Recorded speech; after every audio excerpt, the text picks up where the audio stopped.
Where there's a Hello, there. hello, welcome to Redeye stream, and I have crying behind me. Sorry about that. My daughter's being a brat.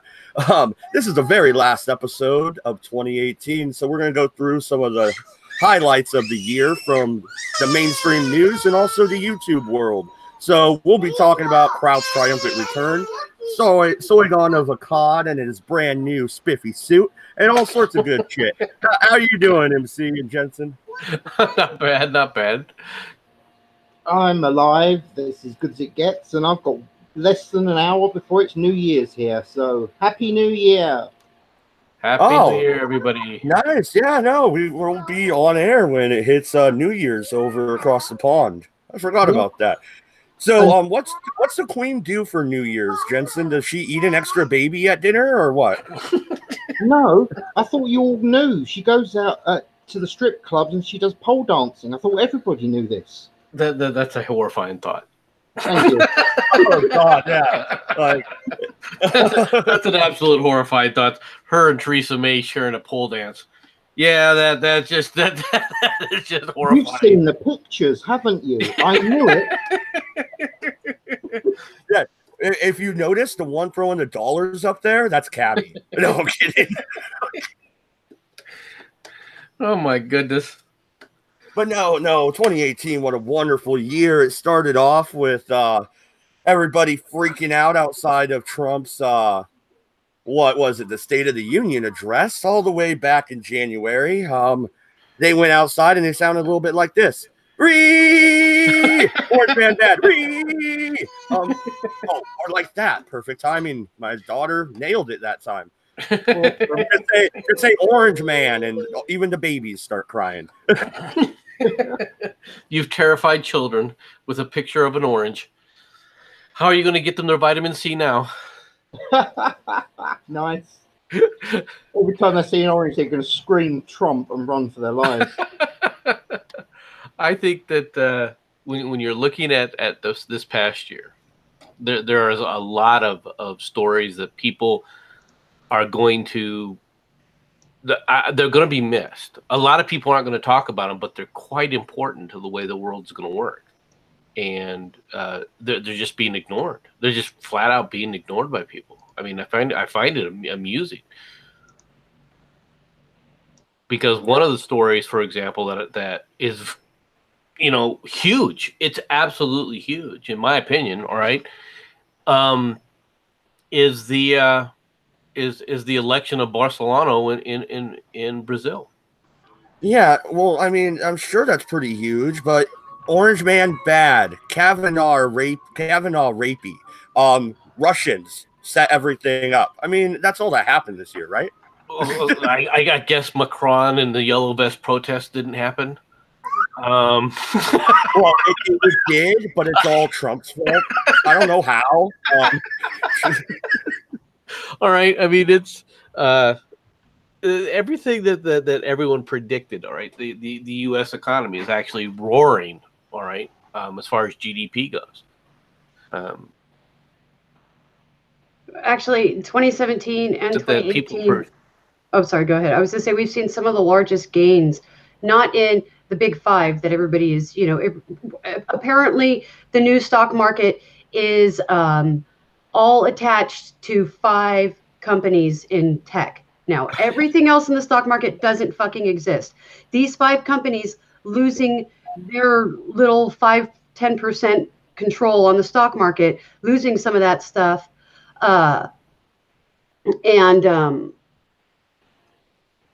That is supposed to be the entire market. Sorry, I saw a DM or a message in the chat and it screwed me up. Here's another one. You have a new deal now. We have a new deal in NAFTA.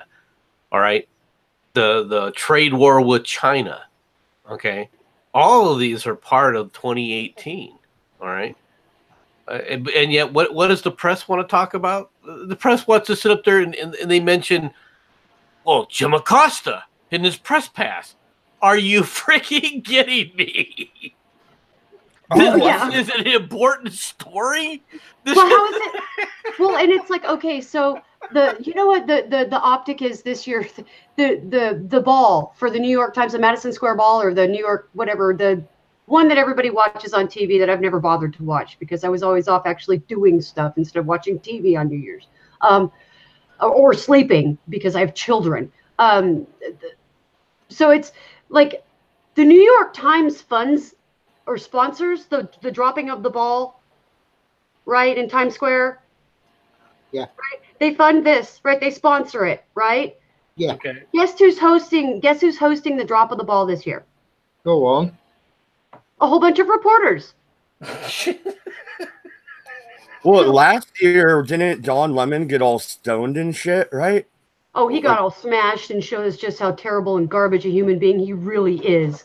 I find this amusing, though. I mean, I pulled up the Hill's 5 biggest media stories of 2018. Okay, you know what number 5 is? Go on. Megyn Kelly, NBC News, part ways. What? Are you freaking kidding me? Well, no, okay, so 5. What link are you guys using? Story from the Hill, in their opinion, is Megyn Kelly getting fired by NBC News. yeah, see, that's ridiculous because I have one from the insider.com, and they at least open with the soccer team in Thailand where they got trapped in the cave. That's at least a big story, and it had a decent outcome at the end. Well, it's a nice story. I mean, I don't know how it had a lot of U.S. Fingerprints to it. So from that standpoint, I mean, you can say it was worldwide. It got who was that? Elon Musk, I think it was, right, involved in it, right? So they talk about these stories. It's like number 4 is the Acosta story, right? Number 3 is probably something nobody here even remembers. This is number 3 in the Hill. Sinclair merger with the Tribune shot down. The FCC commission in July essentially shot down a $3.9 billion merger between Sinclair Broadcast Group and Tribune Media.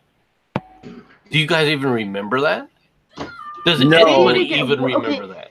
Do you have a link for this, MC? Because I just went and looked at the Hill's website, and trying to find a story there is just... Here you go. I'll put it in the side.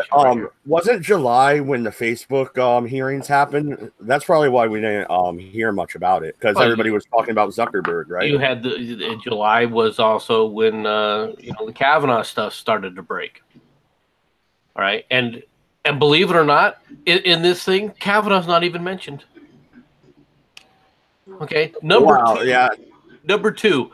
The White House significantly scales back the daily press briefings. You don't even mention the constant harassment of conservatives, the call for action against conservatives, all right, by the left, and the going after Tucker and his family, going after Sarah Huckabee Sanders in the restaurant. That doesn't make the news, but this does.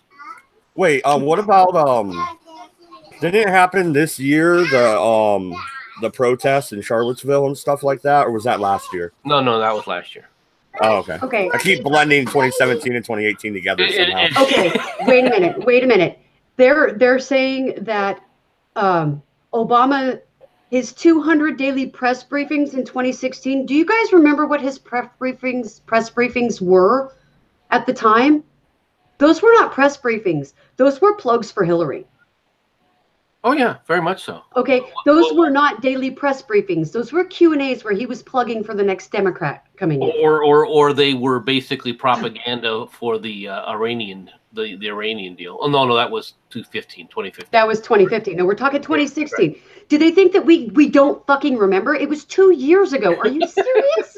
Those weren't press briefings. They were freaking paid for by the DNC. Hillary Clinton Foundation, whatever the fuck you want to call it. And excuses for saying, no, I'm not spying on Trump. No, I'm not spying on Trump. Yeah, and it's like, we're forgetting that right in the middle of all these 200 daily press briefings, he was also having to explain that why one of his top advisors had been unmasking everyone being surveilled inside Trump Towers. It's like, oh my God, everybody has forgotten the most recent of history, according to these people. And this is the Hill. They are in D.C. Can you believe this? Yeah, they're one of the quote unquote papers of record for D.C. You're right.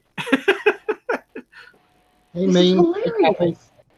But Hey, they have declared Happy New Year, guys. The Hill's #1 story is the Khashoggi murder. Or the Khashoggi. The Khashoggi, Yeah. really? Because I really give a fuck what happened to a Saudi national in Turkey. He's a journalist for the New York Times. He wasn't even a journalist. He was a damn activist. And no, he wasn't a journalist for the New York Times. He only did a column every now and then for the Washington Post. He was an occasional op-ed writer. He just was friends with all these people because he was a damn activist. He was just another horrible form of Islam. So it was a journalist that was murdered. Yeah, the journalist that was murdered, and we have to care, or we're supposed to care. Yeah, but because the 18 that were murdered in Mexico are to be ignored. I don't think journalists should be murdered. I got a request here. I'm sorry, guys. Carl is talking about a picture of Kathy Griffin trying to look like Melania Trump. Okay, Mad, can you give Carl his wrench for a little bit so he can post a link to that picture? I'm not sure. I want to screen share that. Just how horrified is that thing gonna be? And also, hello, Memes and Cabby, my two favorite people to argue with. Okay, bye, Cabby. Cabby, bye, Cabby. Okay, never mind. Happy New Year, dear. Anyway. Sorry, I didn't mean. I'm just requesting just for this. I know, Quinn, you have this serious thing. It's all good. No, I think it's really interesting though. If you look at 2018, in the beginning of the year, Trump bombed Syria. Everybody, including I, kind of wigged out and went, "What the hell are you doing?" Yes. Everybody.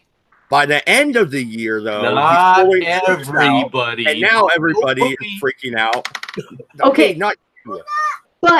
But I want you guys to remember, the same people bitching about the bombing in Syria are the same people bitching about us leaving now. Oh, yeah. They are the exact same people. Dollars to donuts, if I was willing, he's back. Dollars to donuts, if I was willing to waste my time like that, because I'm not going to watch that much Don Lemon. I could find clips of Don Lemon complaining about the bombing of Syria and Don Lemon complaining about the exiting of Syria. Yeah, that was my point right there. Yeah, Sorry. My wife walked in the door and the kids started wigging out, so I muted. But yeah, that's my point. Like, and that's it. That's like 2018 in a microcosm right there. That one thing, because Trump, he's damned if he does, and he's damned if he don't. Yeah, I mean, it's obvious. All right. I mean, 28. You want to talk about stories that happened in 2018? All right. We're going to indict 13 Russians. All right, and 3 Russian firms. Oh, I'm sorry, 2 Russian firms because one didn't exist until hey, after MC, don't forget the partridge in the pear tree. Okay, that's how. Do you remember that story where Mueller was? They finally got the Orange Man. How many? If you wanted to talk about what was a story all throughout the year was, we got Trump this time. We've got him. Oh, we don't. Oh, Mueller's got him this time. Mueller's got him. Oh, he doesn't. Wait, no. Mueller's got him this time. Mueller's got him. There were 4 separate incidents where supposedly Mueller had the goods on frickin' Trump. Oh, and you're forgetting the entire huge hit piece in the middle of the New York Times with the entirety of Donald Trump's father's tax records out for everybody to see. Well, that's wonderful and all about the old tax filings. Real quick, guys. Trump there. Real quick, you guys hold it down for about 10 minutes. I'm gonna go make my kids some peanut butter and jelly sandwiches. I'll be right back. Awesome. Who's gonna screen share the porn? Hold on, let me delete some porn so I can have some RAM. All you have to do is freaking out you. We could just sit up there and turn your camera on. We know what kind of porn you're involved in. Well, Oh no. well. Yeah. Really? I mean, I'm going to say this, and maybe people think I'm kind of crazy, but I think it's more of the stories that they showed, that the Hill showed, of the 5 stories. I think it's more important that Google has a freaking a feature that can allow people to remotely turn cameras on. Well, MC, I actually figured this out after making near accusations against folks. Apparently, this is something that has always existed for the past almost 7 years of Hangouts now. It was buried in the control panel. You actually had to go into the control panel. You need to go to advanced settings. And then it was under administrator options where you then had to check an additional box. So it was under layer after layer after layer of clicks. So it was possible to do. But now with the update the other day, like MD said, he just comes in, ooh, new functionality. What's this? Oh, look, a doxing feature. We've now made it easy to dox you. Damn it, that means I have to put on a Yeah, bra but that- before I do a hangout? Fuck. I told you that this means. I said they just moved the functions around into different parts of it. It wasn't that it wasn't there in the first. Oh, no, no, It was. exactly. But my point is very simple with that whole thing, which is it's whether you like it or not, it's something they did intentionally, and it's a feature there was no reason. It's a feature that shouldn't be there. There's no reason to have that feature. Well, yeah, that's weird. No, I think No, Cabbage it is. explained it the other night, because what he said is the departments will go through, they'll do things, they'll add functionality, but they don't necessarily communicate to the legal function. And then when I was talking with the Miestra, I guess after that Twitch case that happened, there was a ruling, and that was probably around the time Google Hangouts changed its verbiage. And because I haven't really paid attention to it for a good number of months logging in, I just assumed it was the same stuff. It said your personal likeness may be broadcast, but now when you log in, it says the host of the Hangout has the ability to turn on and off your camera and mic. So they did update it. Well, but that doesn't explain my point. Why would you include this function to begin with? Because it's just bloatware. They have to add more functions to say, oh, look at all these things it does. Nobody really sits back and thinks about, well, does anyone really, I mean, is it sensible? Like I said, I think they got real legal issues with this one. You know, I mean, because they've been willing to capitulate to every world government they get money from to do this shit. You tell me that Google doesn't fiddle with algorithms already, like they deny they do, but but this isn't. But this isn't an algorithm. This is a function. This is a feature. But I'm saying, like I said, the feature was already there. It was only buried. Yeah. The only reason that people noticed it was because they moved the feature from one buried area of the admin console and put it somewhere more convenient. That's the only reason anyone noticed it. But it was always there. Nobody freaked out. You know, I mean, I'm sure there were plenty of people who knew it was. I knew it was there because I like to fiddle. I'm sure there's plenty of other people out there who like to look into things, and you know they must have noticed it and thought, "Yeah, okay." But nobody really made a point of it. But it still doesn't explain. It still doesn't give the excuse of why did you do it in the first place. Well, they can make money selling their application to China. Well, well, Tema, Project Dragonfly was a thing. Well, but if it was just China, you could just make that feature available only within scores. Your social credit score. You think that doesn't have part of it to do with it? Oh, come on now. But again, but Tama, if they were sensible, right? But Tama, if they were sensible, then all they do is they put a little, a check on it, say if it's a Chinese IP address, then you could enable that feature. Otherwise, it's not displayed. So even if they were doing it for a Chinese market, I mean, it wouldn't mean that. I mean, the code could be in there, but it wouldn't be enabled unless you were using a Chinese IP address. Well, the interesting thing I think about this is it's not that difficult. MC, we have to remember that Google is a publicly traded company, and as a publicly traded company, it will adhere to all state and federal laws. And I'm beginning to think more and more some of the things you've been saying are true. Yeah. Well, they don't seem to apply the fucking Second Amendment, do they? The First Amendment, sorry. Oh, the Sixth. They don't support the First Amendment. They're going to comply with all state and federal laws. Well, Mad, can you present a Tema? Well, okay. Speech. Well, they don't seem to apply that concept, do they? Well, no, because they don't have to. It's a corporation, not the government. Yes, but they are. But they're operating within the within that field, within that marketplace, and that marketplace is part of the United States of America, which has rules which they are meant to abide by. Yes, but we also have corporate protection, so it makes it a little different than that. Well, we're also supposed to have antitrust laws, but yeah, it's almost 2019. People, you have worked out how to screw Google the most with this. You just point out to the mums, what about when the little pervert scumbag pedos out there get access to look at your children through their camera? Can you imagine the uproar from the mothers? Well, considering that even Mark Zuckerberg has a fucking tape over his camera on his laptop, and it is tacit knowledge that any laptop camera can be turned on if the computer is... Well, Tema, do you think that's the thing? Come on, because that's been known for years. It's been known for years. Yes, but where the mothers doing it, Cabbage, it's evidence.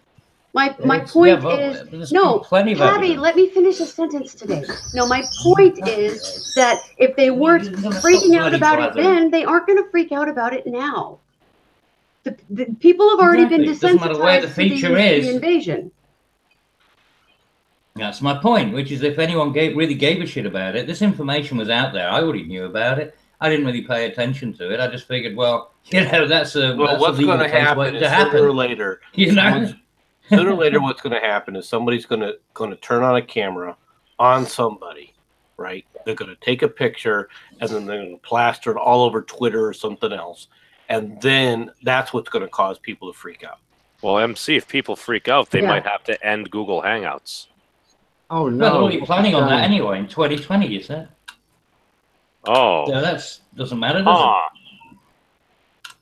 Hopefully, there will be something to come up in its stead. Well, they have. They've got the Chrome add-on. Oh God. Replaces, the Chrome hang-on is the replacement. Yuck. Yeah. Well, you got to be careful what you wish for. You might get it. No, there are third-party suites you can actually sign up for that actually work pretty good and everything. There are alternatives. There definitely are alternatives. It's just they're not always the greatest of alternatives, and they usually cost money. And I think it's not actually a Google Hangouts one, is it? It's a plugin for YouTube, so it's a YouTube Hangout. It's more specifically YouTube. Well, it's on like the YouTube, because if you think it makes sense, like if Hangouts is based off Google Plus and Google Plus is going away, it sounds like it's very kind of like convoluted and you're using a lot of resources. If you just build it into YouTube directly, like that's simpler. Would make more sense, but anyway. We'll see what happens. But yeah, no, like I said, when I saw it, I just thought, well, that's a court case waiting to happen because fucking hell. But again, Cavi, the sheer fact that you're probably not thinking, oh, I'm just going to turn on some bloke's camera, so you just kind of acknowledge and move on with your life. Yeah. Okay. Okay, now that we're done arguing that. Yeah, well, I'm just surprised. Like I said, I'm surprised that the legal department never picked up on it. I can understand why they didn't when it was buried in, administrative tools and stuff. But now, when it came front and center, you just thought the fucking legal department was jumping up and down. Until something happens, there will be nothing done. Preemptive court cases are not something that can happen in America, so it's not going to happen. No. So this Kathy Griffin thing, this is her trying to look like Melania? Yes. It says, what is she thinking? Kathy Griffin, she could look, I mean, she got more likelihood of looking like Shrek than Melania. She really does look like a transgender retarded giraffe. My husband was absolutely correct. Wait, is that why Toys R Us got shut down? What? Is that why Toys R Us got shut down? They kept confusing their mascot with her. Maybe. What? Maybe we all just kept assuming that Jeffrey the giraffe was always going to be Jeffrey and not turn into Kathy the giraffe. Wait a second. That's Jeffrey? I mean, Kathy? It's something. I don't know. It's a very long neck with. Now I know what Artemis Bracehample has been doing with his life. Fucking A, right? Jesus. What the hell is this? Is Kathy Griffin okay? I think she needs some more sun. No, she'll catch on fire. If maybe Trump can give her some. I'm not sure. She either needs more drugs or less. It's one or the other. No. She's suffering. She has Trump anxiety syndrome. Well, then she can stay in her house. She can stay in her house. That's Well, she fine. had a show in Boston. Well, actually, Congratulations. you know what? Oh, Since she you're can move bringing to up, Canada. since you're bringing up celebrities, this happened in 2018. Look at what they did to Rosie, right? That was a Yeah. pretty big story. That was a huge story. You're right. Rosie You can stop O'Donnell presenting was me an now. issue. I mean, Cabbage, what is your top story of 2018? Well, Or top few stories. How about that? Well, it's got to be the complete fuck up of Theresa May and Brexit, basically. I'm sure for you guys that I is. mean, but the thing is, that's a lot of headlines. You know, it's like Wait, you can't what fucking was the 10 snap feet election without this year? falling over. Oh, fuck off. What about what they did to fucking Tommy Robinson? Yep. Yeah, I mean, there's that one too. The poor girl who ended up getting tagged and an 8-month suspended sentence because she just quoted some rap lyrics. Yeah, I mean, there's that one. The other gal that had the police arrest her after she told somebody to have like a gay date or something. Count Dankula? So, so was 2018 revenge of the SJWs pretty much? If we were going to put a name on the year.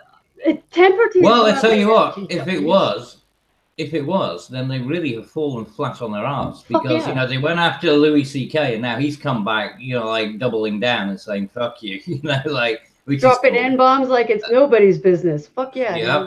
To be fair, he didn't drop any more N-bombs in his recent act. Well, no, he didn't. No. He No, just but he's not insulted afraid a to whole laugh. bunch of millennials. Oh, that was great, dude. It was Yeah. so funny. So you know, I think that they tried and they got exposed. I think this was I think 2018 was the year that people got to realize just how fucking nuts these people were by how many headlines they got for all of these ridiculous fucking pronouns and shit and everything that nobody gives a flying toss. And I think it's spreading because I think it's if I was gonna give it, I'd say it's the year of the protest. There are protests breaking out all over the place, all over the countries, throughout the world. Yeah, and then that I think has more to do with to define 2018. It's like I said, it's the stories that they don't want to talk about. It's the stories that they think are just they're just here and gone that are going to be major issues that are going to be going forward into the next few years. Barcelona winning in Brazil, Macron's wonderful poll ratings, you know, because of the yellow vest protests. All Andalusia, you got Catalonia. But yeah, I mean, if you look at it, really, it's it's been the rebirth of the patriot. You know, anyone who's a patriot. Well, patriotism. That's a good point, Gabby. That's a very good point. But I want to kind of talk about the yellow vest protest a little bit more in depth here because was it yesterday or the day before? They surrounded a major news network's building and just went fucking ape shit, didn't they? They burned a newspaper to the ground. That's what I thought. Yeah. Just what? They surrounded the TV station. They were barring people from going in. But I believe there was an actual newspaper. That facility was burnt to the ground, at least according to Mr. V. Oh, that's kind of wild. That's the French way. They love lighting things. This car's on fire. They're trying to prevent them from producing petroleum. But I mean, the carbon emissions from the toxic chemicals from the cars burning is bad. The French they're arsonists. They were fucking lighting our sheep on fire. They like to light things. I thought that was called lamb. It's meant to be slaughtered before. In London. What? Huh? Say that again, Jensen. If we're talking about the Yellow Jackets, did you not hear what they did in London? Oh, no, but I haven't heard anything about London. Yeah. But the thing is, with Yellow Jackets, there's a totally different the Yellow Jackets is just showing solidarity for sort of general resistance movement. The reasonings, like the Yellow Jacket movement, is not motivated for the same reasons as the French Yellow. What happened, Jensen? Right, we've got a local radio station called LBC, and apparently they invaded it. They literally invaded the building.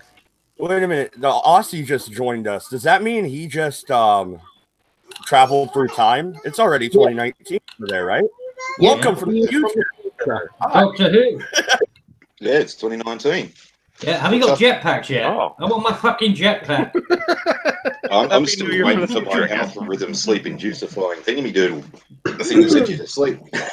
What? The alpha rhythm fucking generator thingy, you know, the thing. Oh, that the Dr. Grant reverse sends- flux capacitor. No. The thing that he sends Jennifer to sleep with. Oh, you mean like? Wait, what? I thought that was. What, you mean, a roofie? Stick? What? Yeah, that was a roofie. I mean, is that what you're That thinking? was just roofie. But no, in the chat also, Mr. Stonley or Stoneley, I don't know how he. Okay, he says that, there's Mr. on there, says that the Yellow Vest movement is really taking off in Canada as well. I didn't necessarily know that. Is Yeah, America like I the only say, place but- where we don't have faggoty yellowed vests or what? Well, because yeah, we but don't have a carbon tax. We Yeah, didn't. but no, do but that's that. the point. No, this is the point. The Yellow Jackets, which invaded the LBC, you know, they have the Yellow Jacket thing is purely solidarity in terms of like being a protester. What they're protesting in London has got fuck all to do with what is being protested in Paris, which is their fuel duty and everything else. Totally different. All the different Yellow Jackets that you see in different European countries, they are not fucking protesting about carbon tax. But how are we going to doing stop their the own bees? Is it more about the immigration issues? Because I know in Canada, what I've been seeing on YouTube has been everybody's protesting Trudeau saying, "Oh yeah, we're going to take these African quote unquote refugees, no problem. We're going to take a whole bunch of them, and you guys can't tell me no." Yeah, well, I mean, it can be, but what I'm saying is the Yellow Jacket is just more an indication of people who want to, you know, they're just fed up with the status quo. Okay. Exactly. I Yeah, thought so that's all I it thought is. it was the Canadians were doing it because they're so fucking lame that even the French look good to them. Jesus. No. You notice no one disagreed. I mean, I like Canada. I prefer not to have an opinion about the French. I don't know. I know some pretty savage Canadians. Maybe it's a regional thing. Do they really, Yeah. when they talk, do their heads really bounce, you know, like on South Park? I think our heads bounce when we talk. Only Schmeckel. And I think it's only after he's drank a certain amount. I don't know if you've noticed, but he kind of looks like when he gets to that certain point of drunk and he's talking in the camera, he gets the old lady bob when he's talking. His head I thought only the gorilla's lips moved. Hey, mate, pull my finger. I thought it was adorable. I was giggling my ass off when I saw it the other night. It was just, I'm not making fun of him. I thought it was funny. Adorable funny. Not like me and I'm going to make fun of the guy. Well, no. Let's make fun of not Schmeckel, but some YouTubers. What happened this year? Kraut made his triumphant return. Jeff Holiday on Dr. Phil. Oh God, Wait, yeah, what? that holiday on Dr. Phil. Holy shit! Oh, let's Wait, hold on, wait a second. So you're saying Jeff Holiday shared a platform that Jordan Peters? Oh wait, no, that was the other doctor. That was Dr. Oz. Yeah. What? Do they all sound the same to you? They're mean. Well, they're doctors and they're on TV. Oh, I'm sorry. I misdoctored him. Hey, not hashtag not all doctors, man. I thought neither of them were actual doctors. No, one is like a thing. Logan Paul found dead people and laughed about it. Oh, I forgot about that. Thank you, Tom. Yes. And then he apologized and then tasered a rat. Yeah. Totally made Well, you got to have a hobby. Patreon decided that they own what people say everywhere, no matter what. Remember that Patreon also funds the creators. It doesn't just act as a mechanism of getting money between the people who want it and the people. Well, it promotes the creating it. creators' They class. fund you. Oh shit! Carl brought up the cash me outside shit. Yeah. I love Didn't saying that. It pisses my kids off. Did that bitch show up this year, or was she around last She's a year? rapper now. Oh, fuck off. She's a rapper now. That's her claim to fame. She raps, and her raps have like 8 words in them. As she bounces and has a bunch of shit on her teeth, like that guy with the Skittles teeth. No, that's great. No, that's a bigger vocabulary than I thought she would have. I'm actually like the most I've seen is 8 words entire in any song. Somebody did a video on her music. Oh, it was amazing. Yeah, no. I think you've all missed the point with that Sheila. She actually teamed up with R. Kelly, and she's not actually a rapper. She is his crapper. Oh, okay, we got it. We got it. Okay. There we go. That actually makes some sense. Clap off. Well, to go back to Jeff Holiday on Dr. Phil, didn't he have a nicer suit than Sargon did? Just throwing that out there. Yeah, the Sargon suit. The suit. I can't believe Sargon was so stupid as to bite onto that. It was so fucking retarded. I know. It was so dumb because if Article 11 and Article 13 from the EU. I don't know. MC, we're forgetting about it until it actually bites us in the ass. Well, no. I want to hear what Tema was trying to say because, I want to make fun of Sargon for a couple more minutes. Go ahead, Tema. Yeah. You know what? To me, it looked like he lost weight, and he didn't realize how much weight he had lost, and he brought that suit with him, and he hadn't had it tailored since he had lost weight. I thought he was at the rallies. He actually said that he bought it over there last minute because he didn't have a suit and he just went into a store and grabbed it off the, off the rack. He grabbed it off the rack and before EU Parliament. The bigger question is, how do you go before EU Parliament without taking a suit with you? Well, he just thought, well, I'll land there rather than have a big bag to take with me. I'll just go shopping when I arrive, I mean, because I've done that before. Yeah, but he went to the St. Vincent de Paul Society. You're going before he didn't have to go to the Swiss store. He didn't do that. He frickin' rolled some poor Applebee's frickin' waiter. He frickin' waylaid it and just ripped it off of him. There's some naked homeless man running around near the station. How many to be seated for? Biff. Well, no, Tema's trying to bring up a good point here. Go ahead, Tema. He knew he was going before Parliament. If I was going before Parliament, you can make goddamn sure the best suit I own would be going with me. Because if I'm going to go talk to bigwigs, I'm going to make sure they remember that I was there. Either that, or I'm going to make sure they remember I was there a different way. I'm going to get one of those shitty T-shirts with a suit on it. Exactly.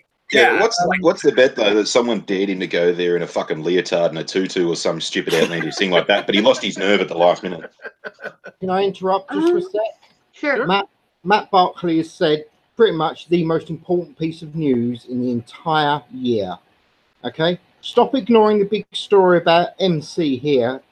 MC. Here is the live footage. Click on that link. It is a highly entertaining 30 seconds of your life. Okay, let me take a look at this. You remember? This is when you were outed for. This is me being outed as the Jew. Yeah, that is the biggest news. Come on, people, we all know it. Oh God, I forgot about this. Yeah. Oh God. Okay. The Patrick Little interview, the infamous Patrick Little interview. How the hell? It's yeah. Okay. I'll never have somebody as classy as Patrick Little on my show again, and it makes me sad. My video is still in limited state. Really? Well, to be fair, it does start with I clipped it the second he got on, but in order to clip the full second, I had to clip Vash saying, "And Zionism." Patrick Little has joined the call. So perhaps the mimetic wasn't the greatest. So basically, he brought it up. You couldn't have edited out the Zionism part. Well, I could, but I've just found it very entertaining. So I had to say, and Zionism, and then Patrick Little pops on the screen. Timing perfect. You Creative literally license. couldn't pay for that, could you? That was just perfect timing. Hey! You can't buy happiness. Oh, excuse me. What was it? No, you can't buy happy. Oh, freedom of speech. Priceless. For everything else is MasterCard. Well, no, I'm just wondering how wonderful 2019 will be. Will we get a guest as awesome as Patrick Little on ever again? I'm crossing my fingers. The thing about 2019 is I don't know. We can have Sarah on. We're going to hear day in and day out. What we're going to hear is about in the U.S. is who in the Democrat Party is throwing their hat in the ring to run. It's already started. Speaking of that, my home state senator-elect for the second time, Elizabeth Warren, has tossed her hat in the ring with an exploratory committee. Her hat, she needs a hat. Like something that covers her whole face. No. How about a You mean her headdress? Yeah, her headdress. She needs a balaclava. Was that a step balaclava too on far? that bitch? No, don't put a very balaclava wholesome. on her. Put a fucking lovely feathery headdress. She could. Oh. Well, no. that may be a little excessive. No, she's going to put a red dot She's in her forehead next to her. what do you mean it's going to be excessive? She was already asked about it, the DNA test, and she refused to talk about it. Right. Well, it seems very silly, but I can't fault the gal, 'cause I nobody was asked told her the about- exact same thing. My grandfather on my mom's side trolled us all and said, "Hey, I'm like half Native American. I'm like Cherokee or Abbott." It's a very common story. She stood up there and got a leg up because she claimed that she was Native American. Yeah, Yeah, she she put it on her university application and stuff. Yes. So I she got, found like, that out post-university, and then affirmative I put it on action. things because it made me feel like special. Real quick, Well, MC, don't we're ever talk talking about about what she did. Elizabeth Warren having her legs up ever again. Don't fucking Well, actually, no. It does actually come into play because what was it? My cousin, he put down that his son was like a quarter Cherokee or something like that, or he put down he was a quarter Cherokee, and then in order to actually transfer the rights over from like his former baby mama's mother to my aunt, basically the judge was going to rule, but she said in case there was a tribal influence, the tribe could overrule her. So in cases involving children, they actually go back and do the full ancestry to see if there's an actual tribal influence. Well, for God's sake, you have to prove your freaking lineage to join the Sons of Confederate Veterans, for God's sake. Like, if she's going to say that she's a freaking Native American and she's going to look like Snow fucking White with her 7 dwarves, then maybe she should fucking disclose the DNA. I think she looks more like Maleficent than she does. She's a mass murderer, you know, because every like fucking Elsa. gynecologist she had bloody committed suicide. Oh, come on. Hey, we're not involving children here. We're simply talking about applications for different universities as well as political office. Not only did she get not only did she put it down as her application, she was being called a Native American by the university. Okay. Don't forget So All about I know Native is, American. all I know is I've never seen her in fucking moccasins. Okay, and you know, Magic Bollocks has made the biggest statement that we need to hear. Isn't Elizabeth Warren an ex-Mrs. Memes? Wait, what? No, but the way my aunt personified the judge in that particular hearing, she personified the judge as it basically. Just how high are your speaking in that very, wait, what? Memes, stay out of the nursing homes. Stop. What? No, I used to teach them computers. Elizabeth Warren's just fucking Volunteer dyslexic. work. She saw the word application and thought it meant appellation. What? Well, that's why we call them Appalachians, dear. I thought those were mountains. He finally caught on. Matt Barkley in the chat, he says, somebody quick, send her a blanket with a little bit of smallpox. Oh, I thought we eradicated that. Didn't Bill Gates do that or something? Did we? I just saw a story, actually, that you're going to love, Memes. Guy, Let's talk about one of the biggest hits. Hold on, Matt, that just tripped my memory. Do you know one of the biggest stories that hasn't been covered this year? The Ebola epidemic in the Congo. Yep. Because no one gave a fuck. Yeah. There's no one cares. Yeah. Because what are you going to do? You're going to go into the Congo. You need to stop a gigantic war to stop Ebola. You might as well just let the Ebola go and kill 2 birds with 1 stone. Well, this is big news too. While I'm thinking about it, Styx put on a shirt this year. That's wonderful. I'm What? Dude, it's been cold up here. Styx put on a shirt. Break out the cameras. That was one of the sweet Hawaiian shirts too, wasn't it? He does. Yeah, He has he been put wearing on those a couple ridiculous of those Hawaiian this year shirts. too. But Dude, another story, pirate shirt. Another story that they're not talking about that was a massive story was the migration the migrant crisis coming up through Mexico. People were watching that daily for freaking what, 4 weeks, 5 weeks? Oh, there's another one coming. Oh yeah, I know about that too. They started another freaking caravan. Yeah, that one started weeks after this one started. I think there's actually a third.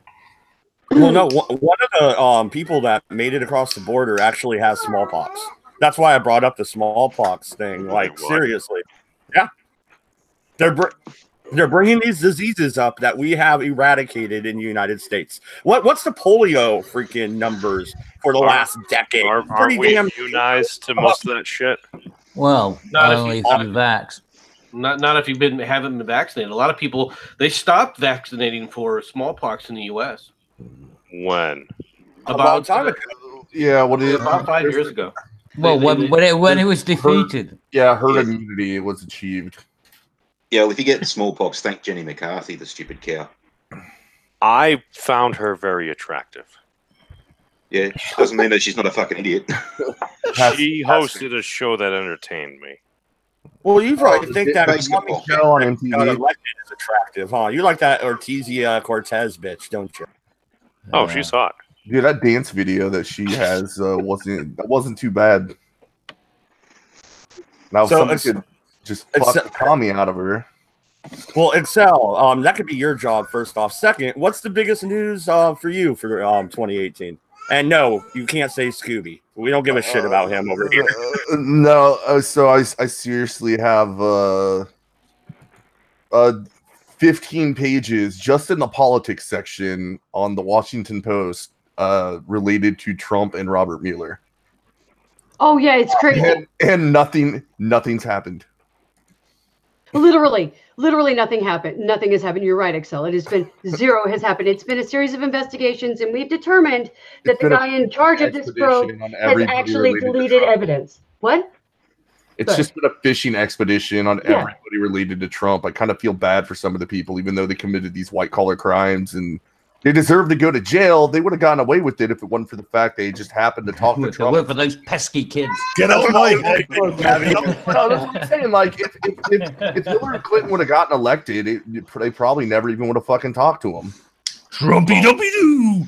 Never looked into him. Batman knows, because here's the thing: you got a bunch of random young paralegals literally dugging around for stuff. It's like, must find shit on Trump, must find shit on Trump. It's like, oh, look at what this guy did, dun dun dun, a decade ago, while he was working with other operatives as well. Yeah, he was working for our side, but we don't have to tell anybody that. That sort of thing has happened. But no, on one side of the coin, you're right, Excel. Nothing happened to Donald Trump, but nothing's happened to Hillary Clinton either. And that irritates me about 2018. I didn't expect anything to happen to Hillary Clinton. I'm surprised so much has happened against Trump. Like, all of a sudden, all the conspiratorial bullshit that I used to think was horseshit, all of a sudden I'm like, yeah, get the fucking deep state out of here, Trump 2020. I know. I like how you pronounce. I don't even like. I was never a big like Trump kind of guy. Like, I can't really get like, oh yeah, Trump is awesome, but I'm like, I'm gonna vote for him just to piss these dick skulls off. Is it to the point where it's literally like, hey, Trump is a Trump, of course, unless you go to the Trump? Because is it like we're voting for Mr. Ed? No, it isn't. Nothing like that. It's nonsense. Shut up. Let's talk about a few things that unfortunately passed on in 2018. One of them is the Kekistan meme. It has died. I think we should bury it next to Pepe. What say you? It's not dead. It's just turned into something else. Now it's turned into like a classification of people. You know, what kind of trolling you get when you see anything Kek related, because there's all this leftover Kek stuff attached to everything. Often free speech related. One of my friends that's literally a nuclear scientist, just out of the blue, he was talking about trolling, and he's like, yes, have you heard of Kekistan? And I'm like, I have. Go on. But what he's heard about it, right? Yeah, exactly. I mean, this is the thing. This is the problem. A meme really kind of loses its edge once it becomes mainstream, and now it's everywhere. I mean, you know, like normies are using it. So once it becomes adopted by normies, it's pretty much a spent force. I mean, it'll come back again maybe here and there, But generally speaking, it's just too generic and mainstream now. Yeah, whereas the NPC one is perfect to replace it. Although I've got to say, I was really disappointed that Knuckles didn't get a better hit of it, because I'd like Knuckles. Yeah, it's just about to say, No. you do not know the way. Yeah, No, I know Ugandan Knuckles is still around. I know, I love Knuckles. I'm keeping him alive. That fucker deserves it. I always love Knuckles, but I think folks are worried about. They're like, "Ooh, is that too edgy?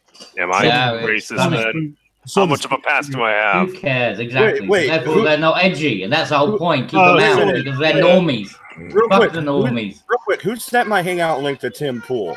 And where did memes go?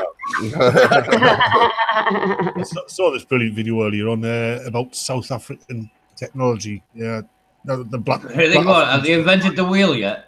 No, they try to reinvent things like aeroplanes and helicopters. And none of them get off the ground. Yeah. Oh yeah, they're also trying to do an actual space agency in South Africa too. It's fucking hilarious. That should be interesting. Oh, who made the helicopter car again? Wait, hold on. South Africa, the country that can't figure out how supply and demand works, is trying to do space travel? They had most of the world hasn't figured out supply and demand. Okay. It's all over Africa. Sub-Saharan Africa. MC, who made that plane bird thing again? Who made what bird? Oh no, the flying car. Has nobody told them that? Has nobody told them that we've already sent monkeys into space? Are you talking about the Muller flying car, or? I was thinking dogs, but okay. No, it's a three-wheeler car, and somebody's put a helicopter blades on the top of it. Cheap helicopter. Never lifted. It's like a RA something. I think it was a French company, but they're like the world's first flying car, and I see them tweet that out, and then I'm sorry, I had to comment. I'm like, yeah, we had this about 50 years ago because I remember seeing old black and white footage of it. The problem was they landed on Pennsylvania Avenue without getting prior clearance. So well, we've already had something similar in Little Nelly in the James Bond films. Yeah, but those are also gyros. Also gyros. I mean, yeah, but they're just a common thing. I mean, you can buy one. People thought it was a special effect and all. It wasn't. It was an actual working vehicle. It was specially built. Yeah, but it wasn't specially built. No. Auto gyros have been around for a long time. You can literally buy one. A friend of mine, a neighbour who's a farmer, he used to fly one. Garbage. The one in the James Bond films was specially built for the film because it was smaller than any other one. It was just to look cool. Yeah, as for actual flying cars, they've had them since the 50s. There was like one dude who there's still flying. Actually, you can actually look it up on Google and YouTube. But you have to split the wings off it and all sorts of shit. If you watch the Blues Brothers, you see a great flying car there. It's driven by two Nazis. Well, you get the flying car was in the original flying car was in fucking hell, not Live and Let Die. Which one was it? It was in a James Bond film with Man with a Golden Gun. According to Carl, the first flying car was in the 1930s. Yeah. But no, the one in James Bond was actually a jet-powered version of a propellered version that actually existed, but the jet-powered version was a prop for the movie. No, I think that one was propeller. Okay, I don't really care about the flying car. All right, we have airplanes. Well, you made a big deal out of it. You brought. I know. Well, I didn't today, but I did in a previous show. But what I do want though is, didn't you Brits make this fucking car that would float in the water, pretty much turn into a boat, and then go back on land? I want that fucking car. Those exist. You can make one yourself. We have amphibious vehicles. I think the funniest vehicle I've ever seen has got to be the one that the Americans tried, the jetpack, which almost blew up everybody who tried to use it. Oh, we still have jetpacks. We have better ones now. Yeah, no, they work. In fact, well, actually, it was a British company. It was a British inventor who went over the first proper jetpack that's really been demonstrated. It was done in New York, and it was done by a British inventor. And he flew across from the mainland over to Liberty Island. Was it the water, or was it one of those water? No, it's full on. No. Oh, a jetpack. Oh yeah, proper one. The only ones I've ever seen, basically blew up or caught fire. Yeah. Now this one's they're actually looking to make them available. In fact, the military are really looking at them because it is a reliable one. It actually works. So we're entering the territory of the Rocketeer. Well, actually, possibly, but we're actually entering a different territory technologically. If we're going to talk about advancements that weren't really mentioned much recently, I don't know if it was this year or last year, but there was basically a handheld device that manipulates a laser to only interact with certain molecules. So you can program the laser to interact with like rust, and you shoot it at metal, and it will literally remove nothing but rust. Oh yeah, that's just you're just setting you're setting a harmonic frequency into the laser. But they've made it handheld now, Cabby. Yeah, it's the size of a sawzall. Wait, yeah, dude, I think they have that for we are on the verge of mass producing things that could just. This could revolutionize how we deal with garbage. I mean, this could change how we do like archaeology. This is huge technology, and it's not being. Oh, fuck all that! Jesus, think how many men's lives are going to be made easier for paint stripping. Well, that's what I'm saying. And you can stick your hand in front of it. But can you wank with it? That's the big question. Yes. We'll figure out how to do that eventually. Any sexual application. Well, if you can't do it yet, we can revolutionize men at all. Well, can you use a reciprocating saw as a sex toy? Actually, yes, you can. Yes, you can. Use a reciprocating saw as a sex toy. Are you freaking kidding me? If you're into BDSM, you can just shoot your dick with it. I've gotten conflicting answers from people. So basically, you're into the nail gun. There's videos on Pornhub where they use things like sawzalls and drills and stuff like that, and they work through a mechanism that makes a dildo go in and out really fast. Well, MC, you don't need to put a saw blade on said sawzall. As long as you have the proper socketing, you can put whatever you want on it. Well, that's what I was going to say. Reciprocating blade has been used frequently in porn from the 90s. A reciprocating saw with a dildo attached to it. But all you really need, Temmer, is a steam engine and a rubber piston. Well, let's not forget that you've got. Well, all you need is I don't want a steam engine and a rubber piston. That's going to be too fucking. No, Batman, we're getting off of coal. No, shut up, man. All you need is a fucking jackhammer. Okay. It's simple result. You know, one. Gabby, we weren't looking to commit murder. We're looking to commit orgasm. Well, I'm sure you'll have one just before you die. If you ask the Bruins players, just before you die, a jackhammer is a particular move. Shut up, James. Anyway, shut up, James. No, but one thing that did happen in 2018, the rise of the sex robot. Anybody want to touch that fucking topic? Oh, well, actually, no, I would. Yeah. I mean, I'm sure he would. And it wasn't the sex robot. The thing that really got me about this one was when somebody went commercial with it and set up that first brothel. And then there was actually the prostitutes who suddenly started wanting to unionize in order to get it shut down. That was a fucking freaky set of events. Kind of like how drug dealers are the #1 opponents to legalizing weed. All that's going to need to happen with this sex robot thing is for a few faulty units to be sent out there. So somebody using one, shoot the load off and cause a short and kill themselves. But I mean, like I said, think about it, right? These fucking prostitutes are now complaining about the fact that men would rather fuck a robot than these skanks. Excel's right. Real quick, what Excel said was completely correct. Here in Oregon, when they were pushing for the recreational use of marijuana to be legalized, it was the drug dealers that stood up. Well, of course, the fucking premium. Of course, it always will be. Taking the risk.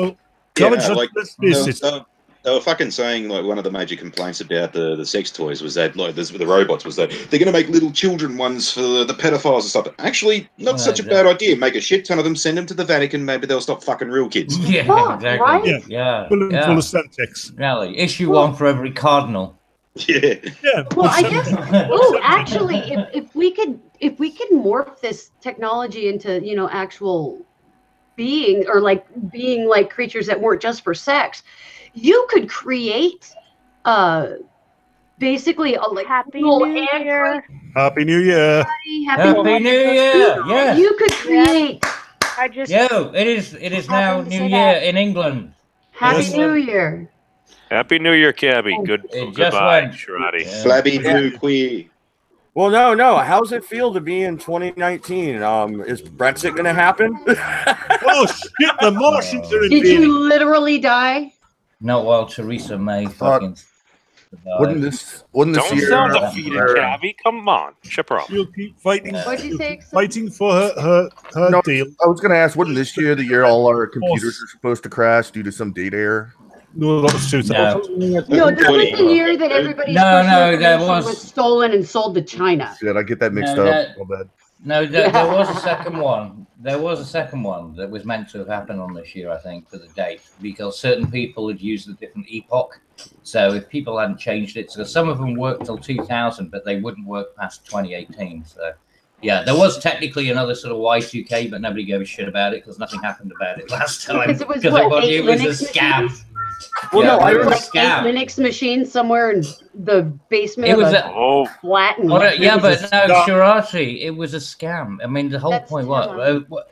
Sorry, Tema. You missed the government. The government. What they did was they changed the law, which said that rather than normally you've got to depreciate your capital investment, like your computers and things like that. They said that you could write them off in a single year. So you could replace all of your computers and get a massive tax refund on the back of it. So everyone knew what was going on.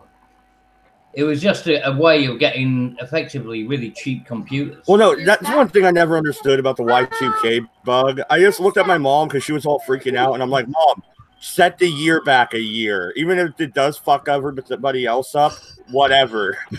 I got an extra 18 months out of Windows Office doing that. Kirby? See? Mm-hmm. Did you just call Tema Sharati? Yes, he did. I did, I'm afraid. Yes, I misappropriated your name. I would definitely be afraid if I were you. Yeah. And in more news from the actual future, bloody Theresa May has died from snipping her own minge.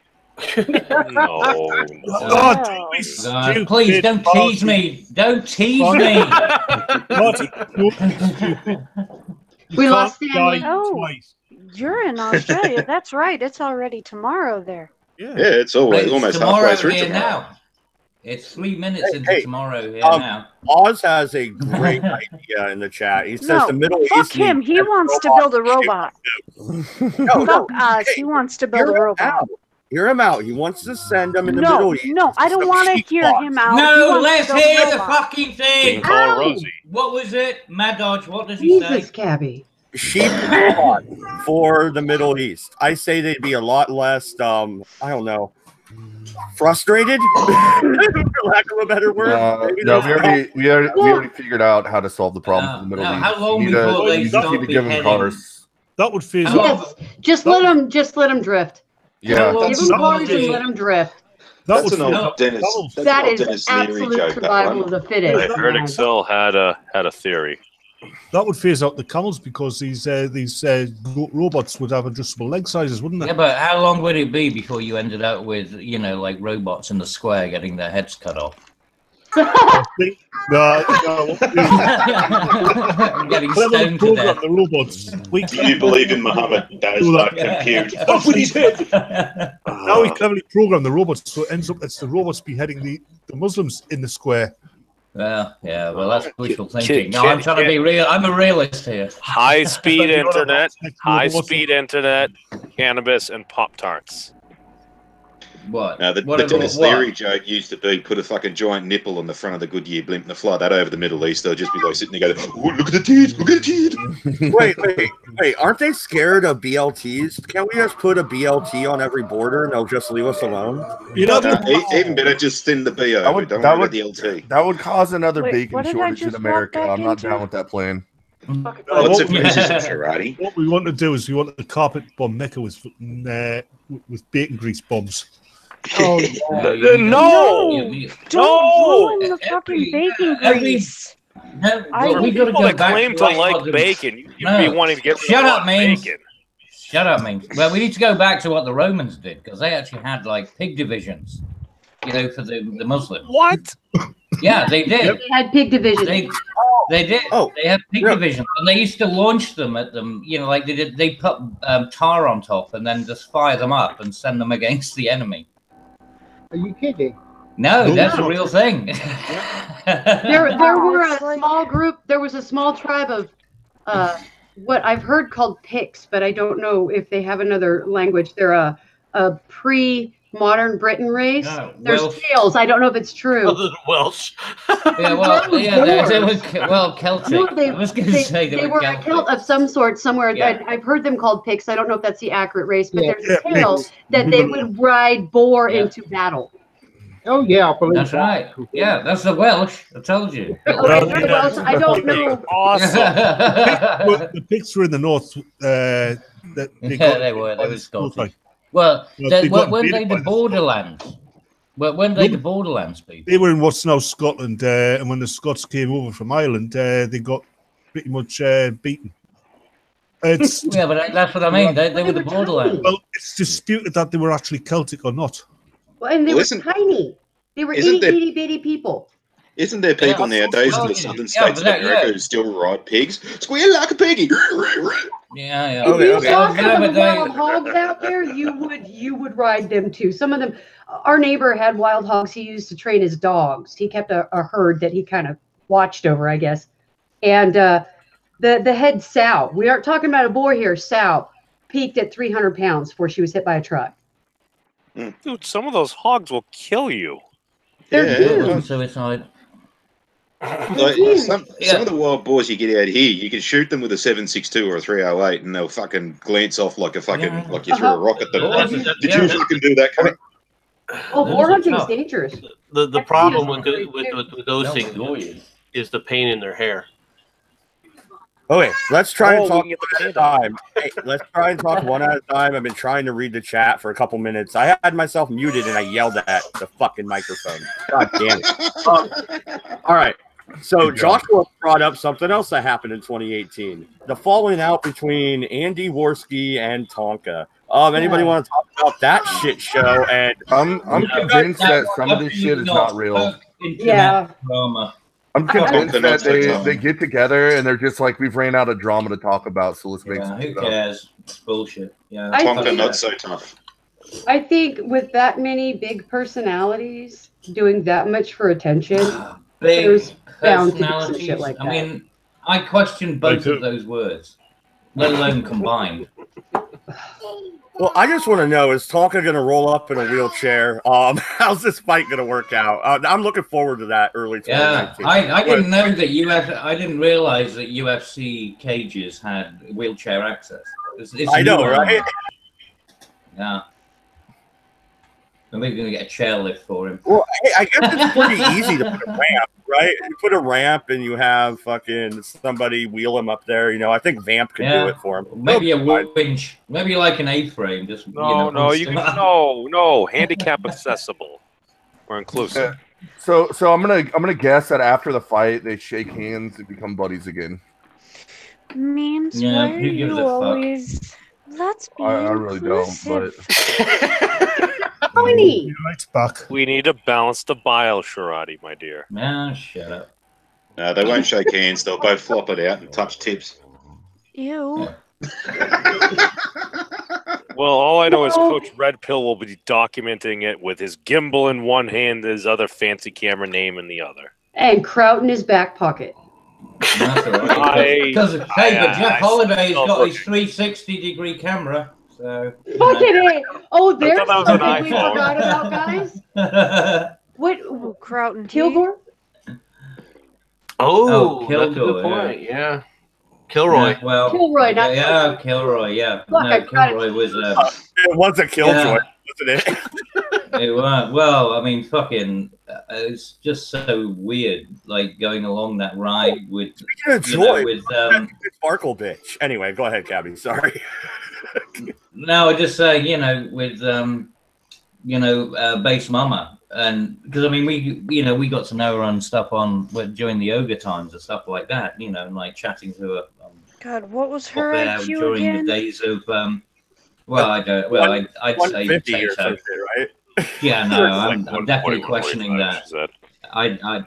I don't think there was enough there to anomaly. there was nothing there that you couldn't light an LED off her fucking neural pathways. No, now I'm just being another asshole YouTuber, but I got you. Did Dave Cullen did he tap that?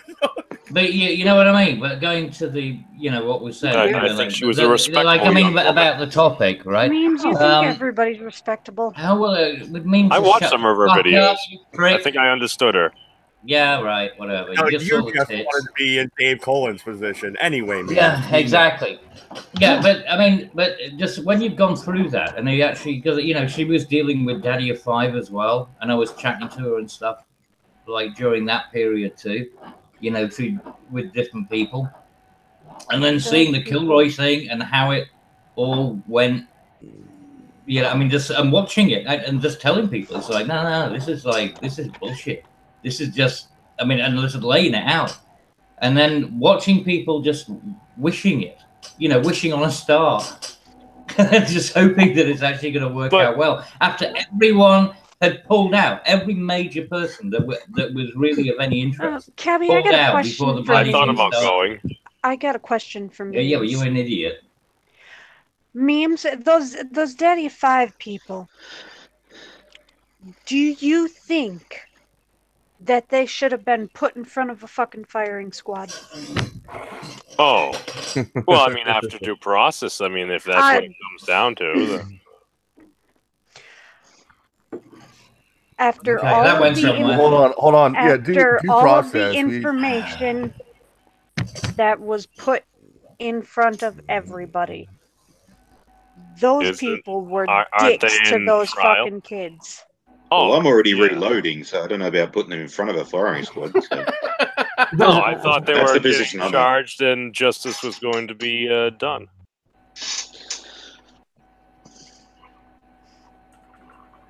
I thought they lost their kids or something. I don't know. No, they lost. I think it was the oldest boy, or whatever, went and lived with his mom.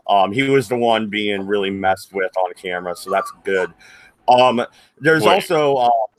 Matt Barkley brings up a good point that I was probably going to gloss right over and not even talk about, but he's right. This year was also the rise and fall of internet blood sports. Man, they rose quickly and they fell flat on their fucking face, didn't they? Yeah, that's because everyone realized they were all for financial gain and it wasn't fucking worth paying her for it. Well, and I was going to say that kind of ties into the, Medicare versus Sargon versus Tonka versus Ralph versus, I don't know, everybody, the weird, like everybody was at each other's throats and nobody knows who's friends with anybody anymore. And yeah, well, this all began with the breakdown of the, the atheist community, right? This sort of, the whole, Thunderfoot and Sargon breaking up, and then, the fracture started and the same thing then with Halliday, and the dominoes started to unravel. The commie atheist and the reasonable atheist split ways a few years ago. But speaking of hard rises and hard falls, Baked Alaska, man, he was a huge victim of the internet blood sports fallout. I thought you guys are actually talking about the actual YouTubers getting together and punching on. Yeah, but Baked Alaska brought it on himself. Fucking adults. Yeah, but that's the thing. These people, I don't think they've got an inner dialogue or something. They're just saying, let's do this because it's cool, and they don't seem to check their own judgment. When your life is. When you live and die by the views and the likes, do you think there's much in the way of real forethought?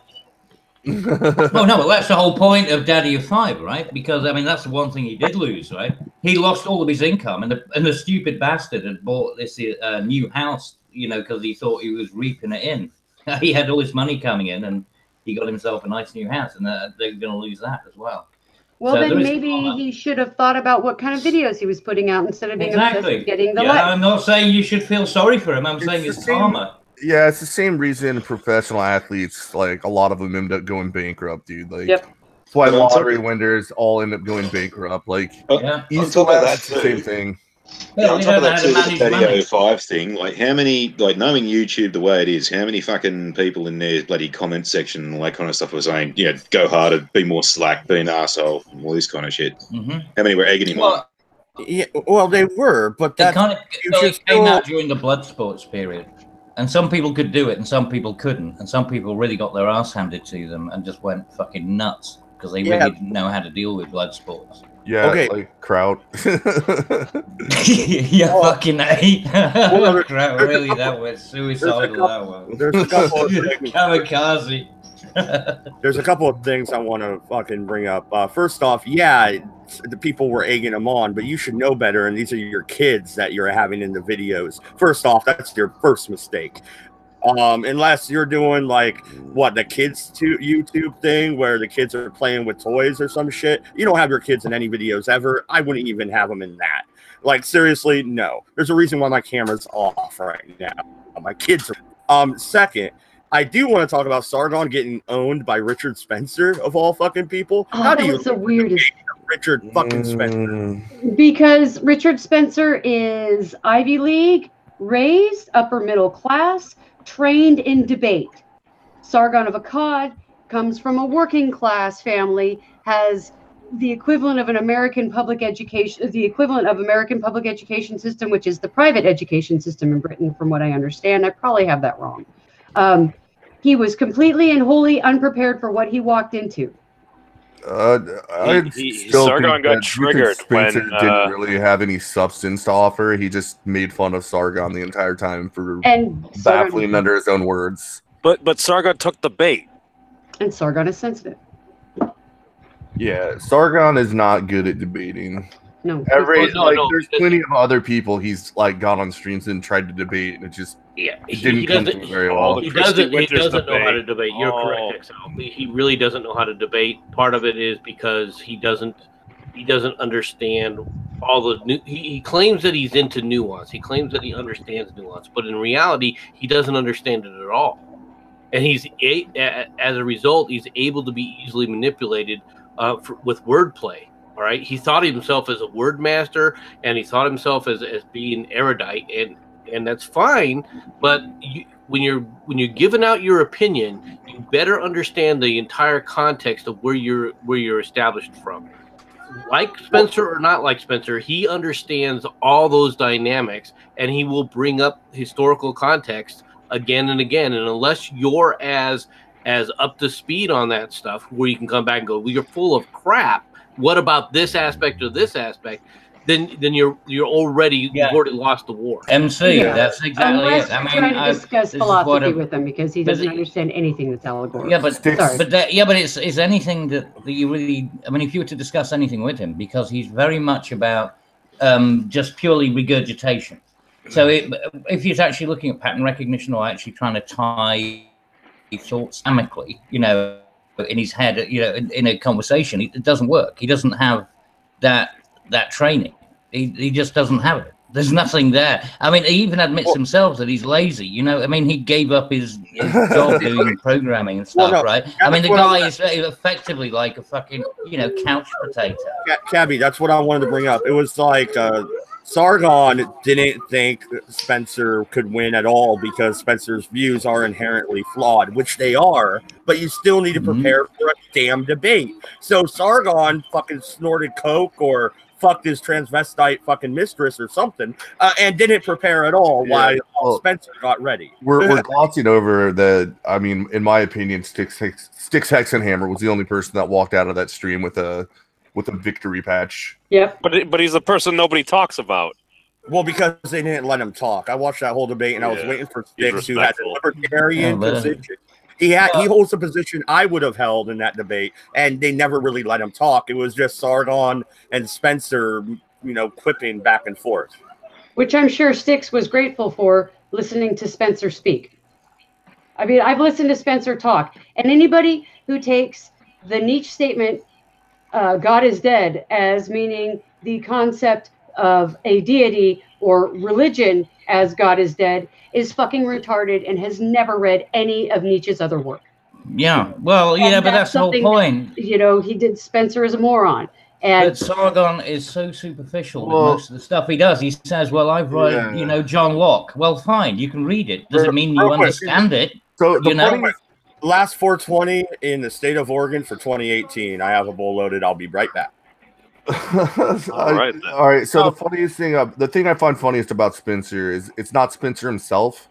It's how he's portrayed by the media to be the next coming of Hitler. When the guys, he's wholly uninteresting. His speeches, they don't like, even for others, like some white nationalists, like I don't really see a lot of substance in them. Like it's a lot of appeals to emotion and romanticism. I was going to say that's what the far right is. Well, and the guy, far right is no different than the far. Yeah, no, when you look at Richard Spencer, like if CNN didn't do that coverage of him doing that like Greater Washington rally with like no, it was the Atlantic. The Atlantic is the one that gave him control of the term alt-right. Oh no, but what I'm saying is like the momentum coming from that. He's like, "Hail Trump, hail victory!" Yeah, and a couple of folks throw out some Zeke hails there, and like that mimetic is like, "Oh, he's a Nazi. He's the second coming of Hitler. Oh, he got punched in the face. Well, if he's like Hitler, then it must be okay to punch a Nazi, then, right?" You had people that were part of the alt-right, like even white nationalist sympathizers like Ramsey Paul, that eventually just said, "Yeah, I'm disassociating myself from this movement because Richard Spencer's off his fucking rockers." Well, you know, ethnostates in space, man. Let's face it, it's wrong to punch anybody for no reason, even if they're walking down the street wearing their SS uniform, doing the goose step, and they're every so often shouting "Steak Highland" doing the salute.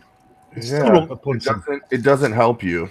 Well, mockery, scorn, and derision works far better. Yeah, but that's the thing. But nobody's doing that. And even if they did, you probably think that it was just a recreation of a Monty Python. Yeah, the dude's LARPing or he's batshit. Well, Cabbage, let's face it, with Antifa, if you had a bunch of actual neo-Nazis who were actually into it properly, and they were all out there demonstrating in Nazi uniforms, Antifa wouldn't be seen. Well, they were hiding somewhere. Well, yeah, they're getting their ass beat. There is like they already do by protesting constitutional conservatives. There is a few other that happened in 2018 I want to cover tonight too. Okay, Antifa's pretty much kept Portland burning for I don't know how many months in a row, and also we still don't know what happened in the Vegas shooting, do we? Nope. We still don't know what happened. We still don't know a lot of things. And nobody's chasing it. Yeah, they are, but you get shut down every time you try now.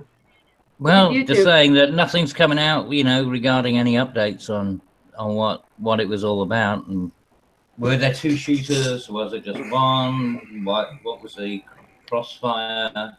I mean, I personally put it down to the fact it was country and western music, and that's all you need to know. It's like I would feel obliged to do the same thing if I was in a fucking hotel having to listen to that shit being blared at me. Well, it wasn't country western; it was country pop or country rock. So it doesn't matter. Totally different music. Okay. What? Yeah, well, great. Still bad. Yes, country music does great. It's funny. I actually happen to like the band that was playing. Yeah, Jason Aldean. Jason Aldean, yeah. But do you notice how he just fucking books it? Like, dude, his pregnant wife was backstage, man. Oh, no shit. His pregnant fucking wife was backstage. Everybody's giving him shit. And he's like, fuck you guys. I have my pregnant wife backstage. You can suck my dick. And I was like right behind him on that one. He apologized and everything. He's all, but she's my wife. Yeah, but the thing is, what do you expect him to do, Mad? What, storm the fucking hotel or something? No, I mean, what else could he do? Get his own ass out of there, or get his family out. Doesn't have the grappling hook. I don't know, man. I've never seen anybody run so fast by a time. Yeah, I've been in this situation several times, dude. If there's somebody shooting from like a high window, you run around the map looking for a sniper rifle, and then you once you find one, you shoot back. Nice, yeah.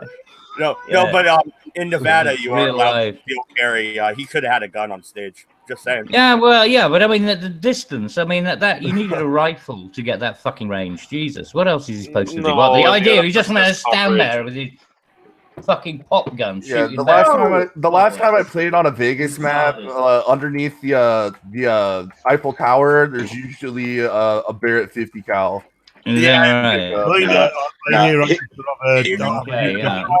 are hidden in Grand Yeah, Theft but where's the scope? I need to know where the scope is. Peacock 45 would have been able to hit him with his 380 auto from that distance easy, no worries. Yeah. No, but I want to know what really happened, though, all jokes aside. Like, seriously, and they're not saying shit. They act like it never happened at this point. Yet we have a bump stock ban now. Mm-hmm.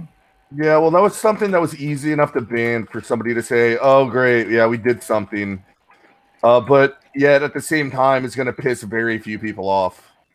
Well, it is an infringement, but I mean, it was a throwaway. Do you remember hearing the shots? It sounds like there's shooters from multiple positions, not just the two windows up top, but there's how much of that somebody was in. I don't know, but people that were there saying there was someone shooting from the construction site across the road. That's what I'm saying. Yeah, like that's the Sonic crack coming back. Yeah, I was going to say. Yeah, you're standing in that crowd, and shots come from one direction, but with all those buildings around, you get a lot of probably echo. not really able to tell where they're coming from. Mm. You will be getting a lot of echo. Yeah, that was the argument with the Port Arthur massacre too. Is that he might have had an automatic rifle, but he was only using single will aim shots, and it doesn't really matter whether they got an auto or not. Well, if they do, chances are they're not going to hit the broadside of a fucking barn if they're using full auto. But if they're using semi-automatic, they're going to actually do a better job. So bump stocks is irrelevant. My issue on this one is I think there's better events and cover-ups to look into. Oz makes a point. Every gun law is an infringement. I totally agree. And I don't know. He supposedly had cameras set up in the hallway. I don't know, dude. I don't know. It seems like he was an arms dealer or something. Something weird was going on here. Maybe he was MI6. Well, they did say that it looks like he was a sponsor. It was a bond. What was that? Damn it, you got talked over at the end. I didn't hear you. I said that there was suggestion or evidence that he was a straw purchaser for weapons. Yeah, I mean, there seemed to be a deal going down. Like he was acting as, an in between, the middleman or something like that.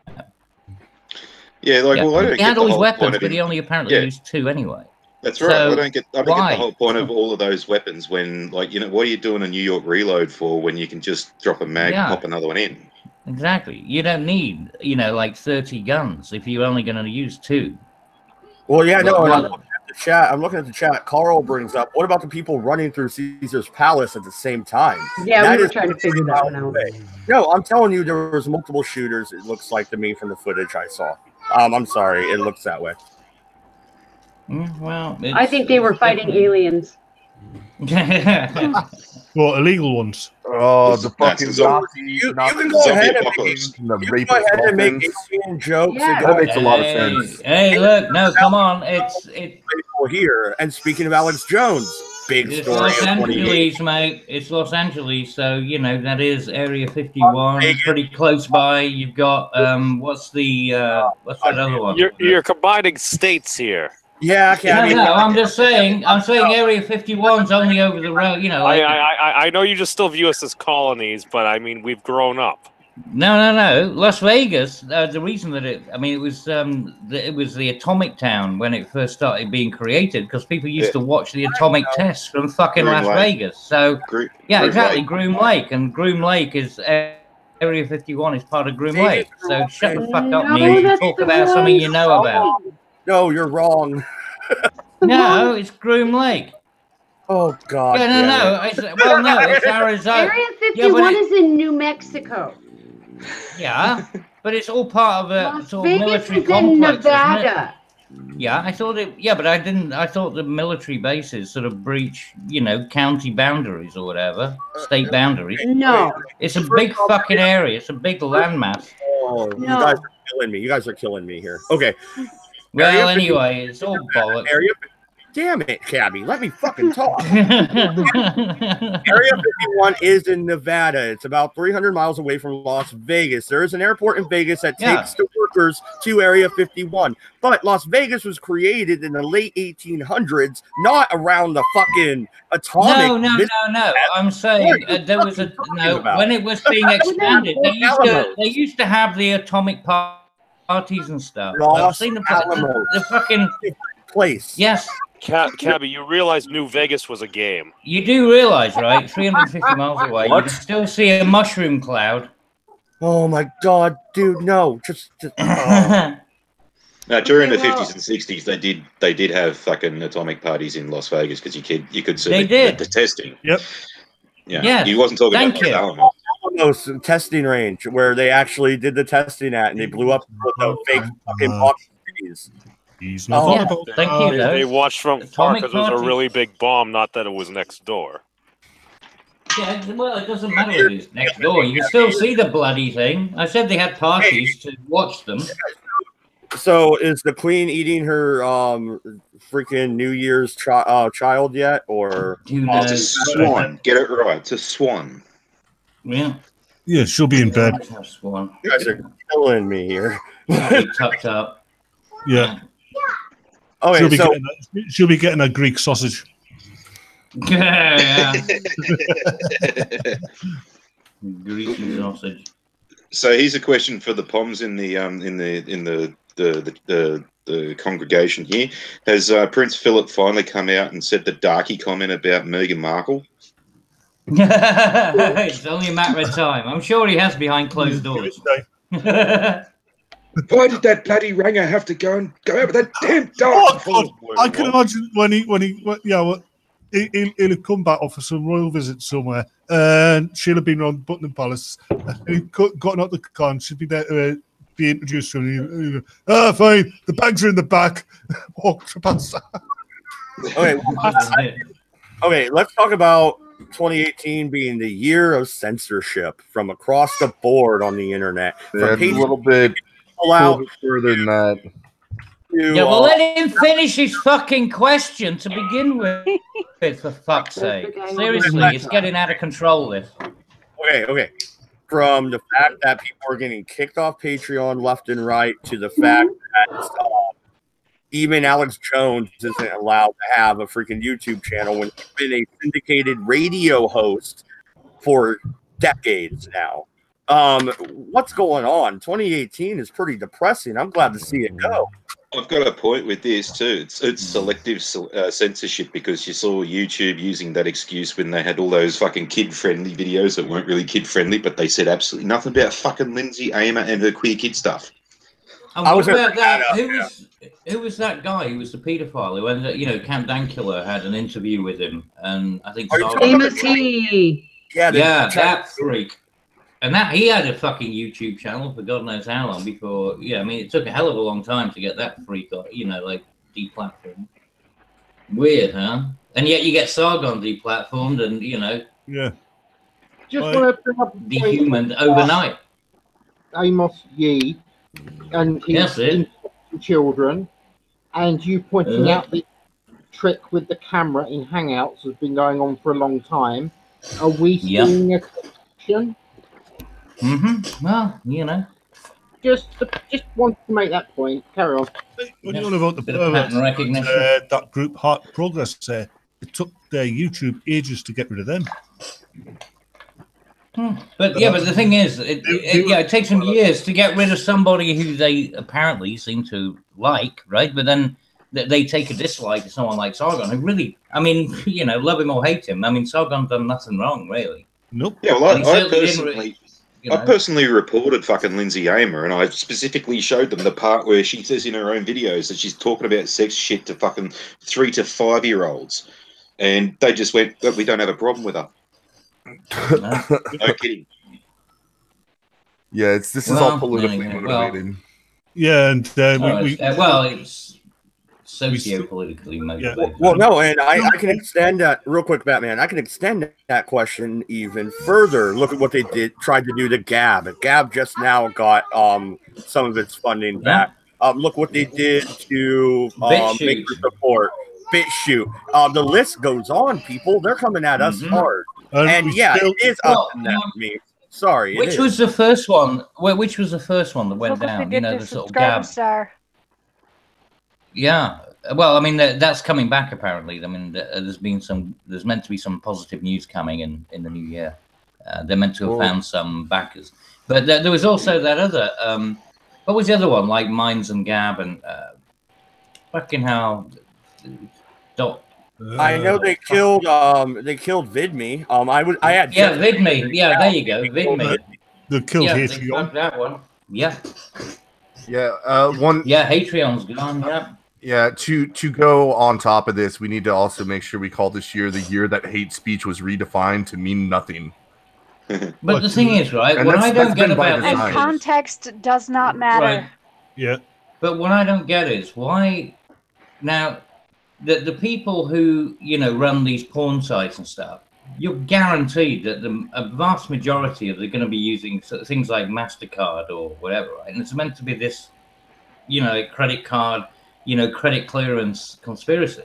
So there is no way that those clearance companies that the porn companies use are not utilizing MasterCard or any of the other clearance apps. They have to be, right? Because it's only they build it as a magnet. Yes, but they do it a different way, and there are specific legal clauses that these companies have to go through, and there's a special tax that they pay in America to be able to transmit sexualized content.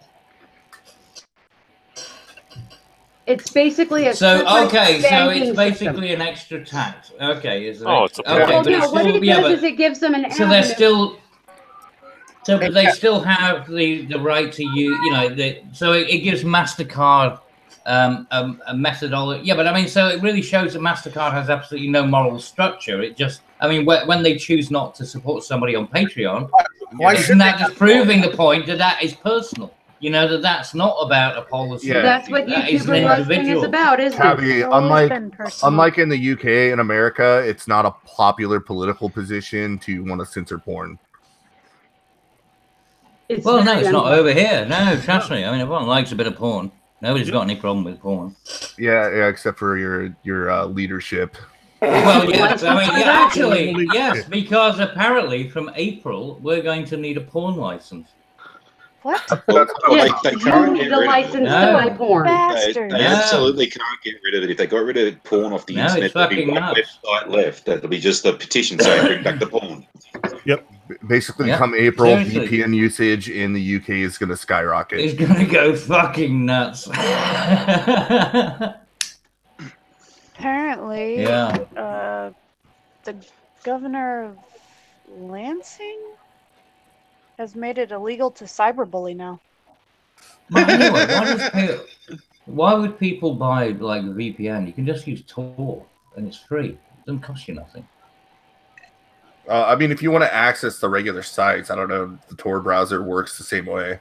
Yeah, you can get it onto. I've been corrected me.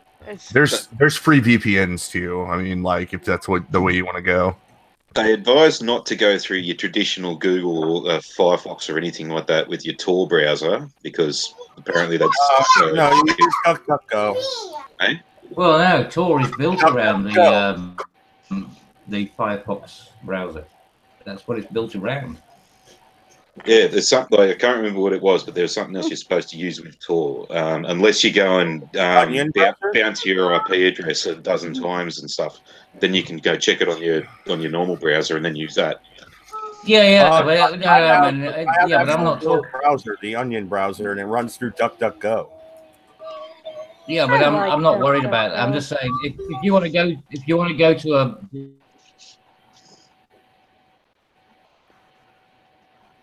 What was that, R2? Come on, Cabbage. Stormtroopers inside the wire. Oh my god. There are also Klingons on the starboard bow. Starboard bow. Oh god, that's the thing that happened in 2018. Do we have to talk about TV shows? Fucking Star Trek Discovery. You mean STD? It didn't happen. It's Dodge's favorite Star Trek. Oh, fuck you. Do you remember when your cable networks got STD? What about fucking what they did to Doctor Who? Didn't they fuck that shit up this year too? Well, Fuck no, they didn't you. make any after Capaldi. They just stopped making them. They didn't make any Doctor Who this year. Was there even a good movie that came out this year? That Churchill movie was all right, but it kind of ended right at the best part. Like it got to right where a lot of people liked it. Yeah, a lot of people liked Infinity Wars. Yeah, but Doctor Who's been abused for years. Oh, For a you long know, time. the best movie of all time came out this year, Black Panther. Oh, Tema's got issues with Black Panther, don't you, honey? No, it's a great movie. We don't want to get taken down for hate speech. No, we don't, and we certainly don't want some 6-foot mastodon fucking Uber woman coming at our children when they express their opinions of the movie. We are Wakanda. You're right about that movie there. It definitely grated on me. Yeah. You mean a child can't be a child and express their opinion? No, not in front of SJW mastodons that are kind of similar to the thing that freaked out at GameStop. Okay, well here's another question. Okay, you're talking about expressing. What about that fucking scene in Return of the Jedi? In the Last Jedi, where he's what the hell? Whoa, roboting. Cabby, what did you Apparently, Cabby wants to be Darth Vader. He's very robot-y. A Birdland he's trying to be R2. Sorry, Cabby. Nobody heard what you said. Yeah. No, it's fucking Google, man. Cabbage Patch. No. Did everyone see that scene in The Last Jedi where like Luke was fucking milking that dirty great big cow beast thingy, and then it turns to Rey like, "Oh yeah, you like to watch," and then she turns her head like, "Don't look at me." No, because I didn't see The Last Jedi. I won't watch it. Saw The Force Awakens, and I thought, no thanks, no more of this. Well, we can all rejoice in one simple fact. We can all rejoice in one simple fact, and that is that Paul Feig decided not to go and give Ghostbusters another raping this year. Don't give him ideas. I ain't afraid of no ghost. Well, I still like the idea. Oh, sorry, go ahead. I still like the idea that Dan Aykroyd's going to bring back the old school Ghostbusters. I like that idea. Yeah. Yeah, and Howard Ramis is going to play a big part in it too as a ghost. He is. It's going to be a massive role. He's good. People die. You do what they did at the beginning of Blues Brothers 2000. You have a little thing where, oh, he's dead. Okay, move on. And then get bloody, what was that bloke? Never mind. Really terrible movie, Howard the Duck. No, that is not a hair. No, and that was a great movie. I hate that movie. It was still better. Shirati, it was still better than The Force Awakens. Yes. The only reason why you can't do a sequel to Howard the Duck is because Leah Thompson's an old hag now. Well, let's face it, back then she was a young hag. The rebellion of comedy is something that we are somebody not talking about.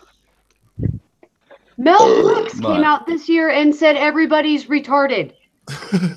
But he's right, though. Yeah, but fuck you, Oz. Loads of people have been saying that. Loads of people have been saying that. I mean, even Jerry Seinfeld.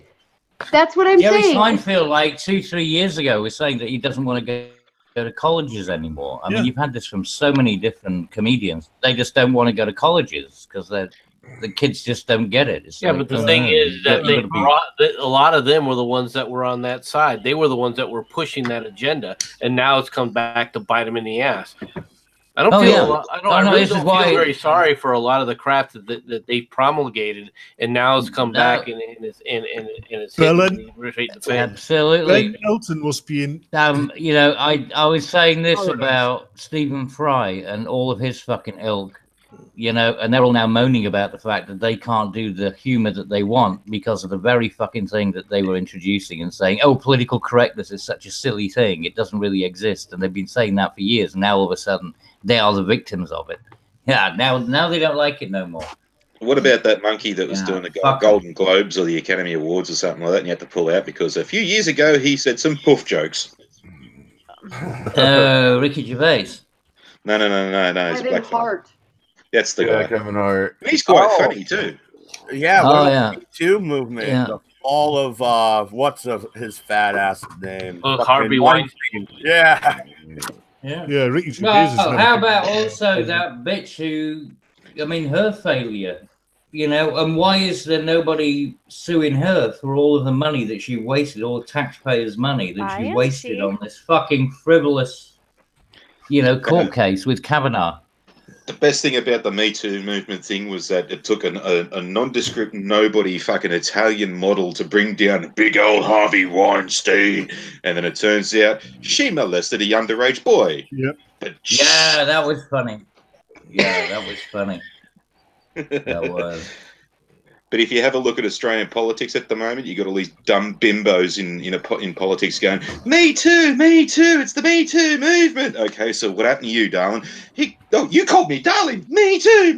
Oh, fuck off. What did you call me? Yeah. Remember her from earlier on this year? Donnie, what was it? And humongous. Well, so rape has also officially been redefined this year too. Like we got that goes along with the. Oh, that got redefined in 2017. That's true. It went further though. Like Louis C.K. he got in trouble for having a weird fetish. Yeah. Well, like, come on. It really is all kind it of boils weird. down to. Yeah, it's weird. Yeah. Like, Did you see the Women's March thing get shut down because it was too white in California? Yeah, I'm not even close to joking.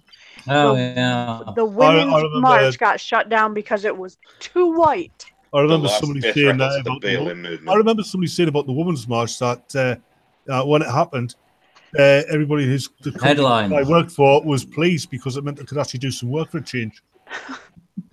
You know, the BLM movement tried doing that a whole bunch of times. There's like gay rallies and all this. Like, there's not enough black people represented in gay things, so it needs a Black Lives Matter thing, not you, bloody gay. To try and take over it. Now they had to shut down that because it was like, it's not enough black peoples. Oh.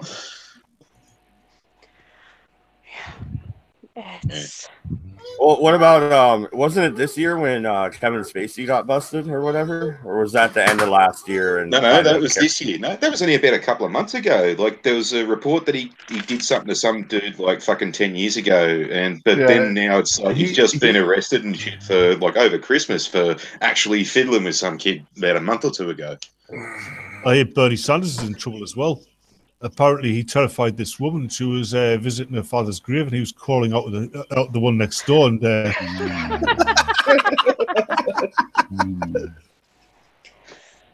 John McCain came back as a zombie, and they had to shoot him again.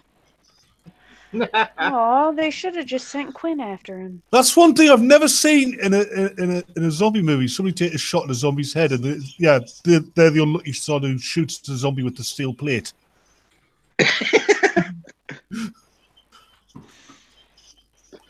And I mean, there's been a few Australian zombie movies, and that's Australian humour, isn't it? No. I think the ones you're thinking of are the Peter Jackson ones, like Brain Dead. That will turn you off vanilla custard for the rest of your life. Go watch that. Then there was his first movie, which was called Bad Taste, and the biggest part of the budget was basically the tomato sauce they used for the fake blood. And they literally looked like they went down the local pub and said, "I'll give you $5 if you'd star in our movie, bro." I watched Idle Hands while eating. It didn't bother me. The only thing you have to do with that was the stuff they had to tug to Jessica Alba. And again, how old was she in that movie? Jessica Alba. Oh, I'm sorry. I'm just picturing her in the Fantastic Four movie where she forgot that she turned invisible, taking her clothes off. Dark Angel. I prefer her in the That's Fantastic been a minute. She looks better as a blonde.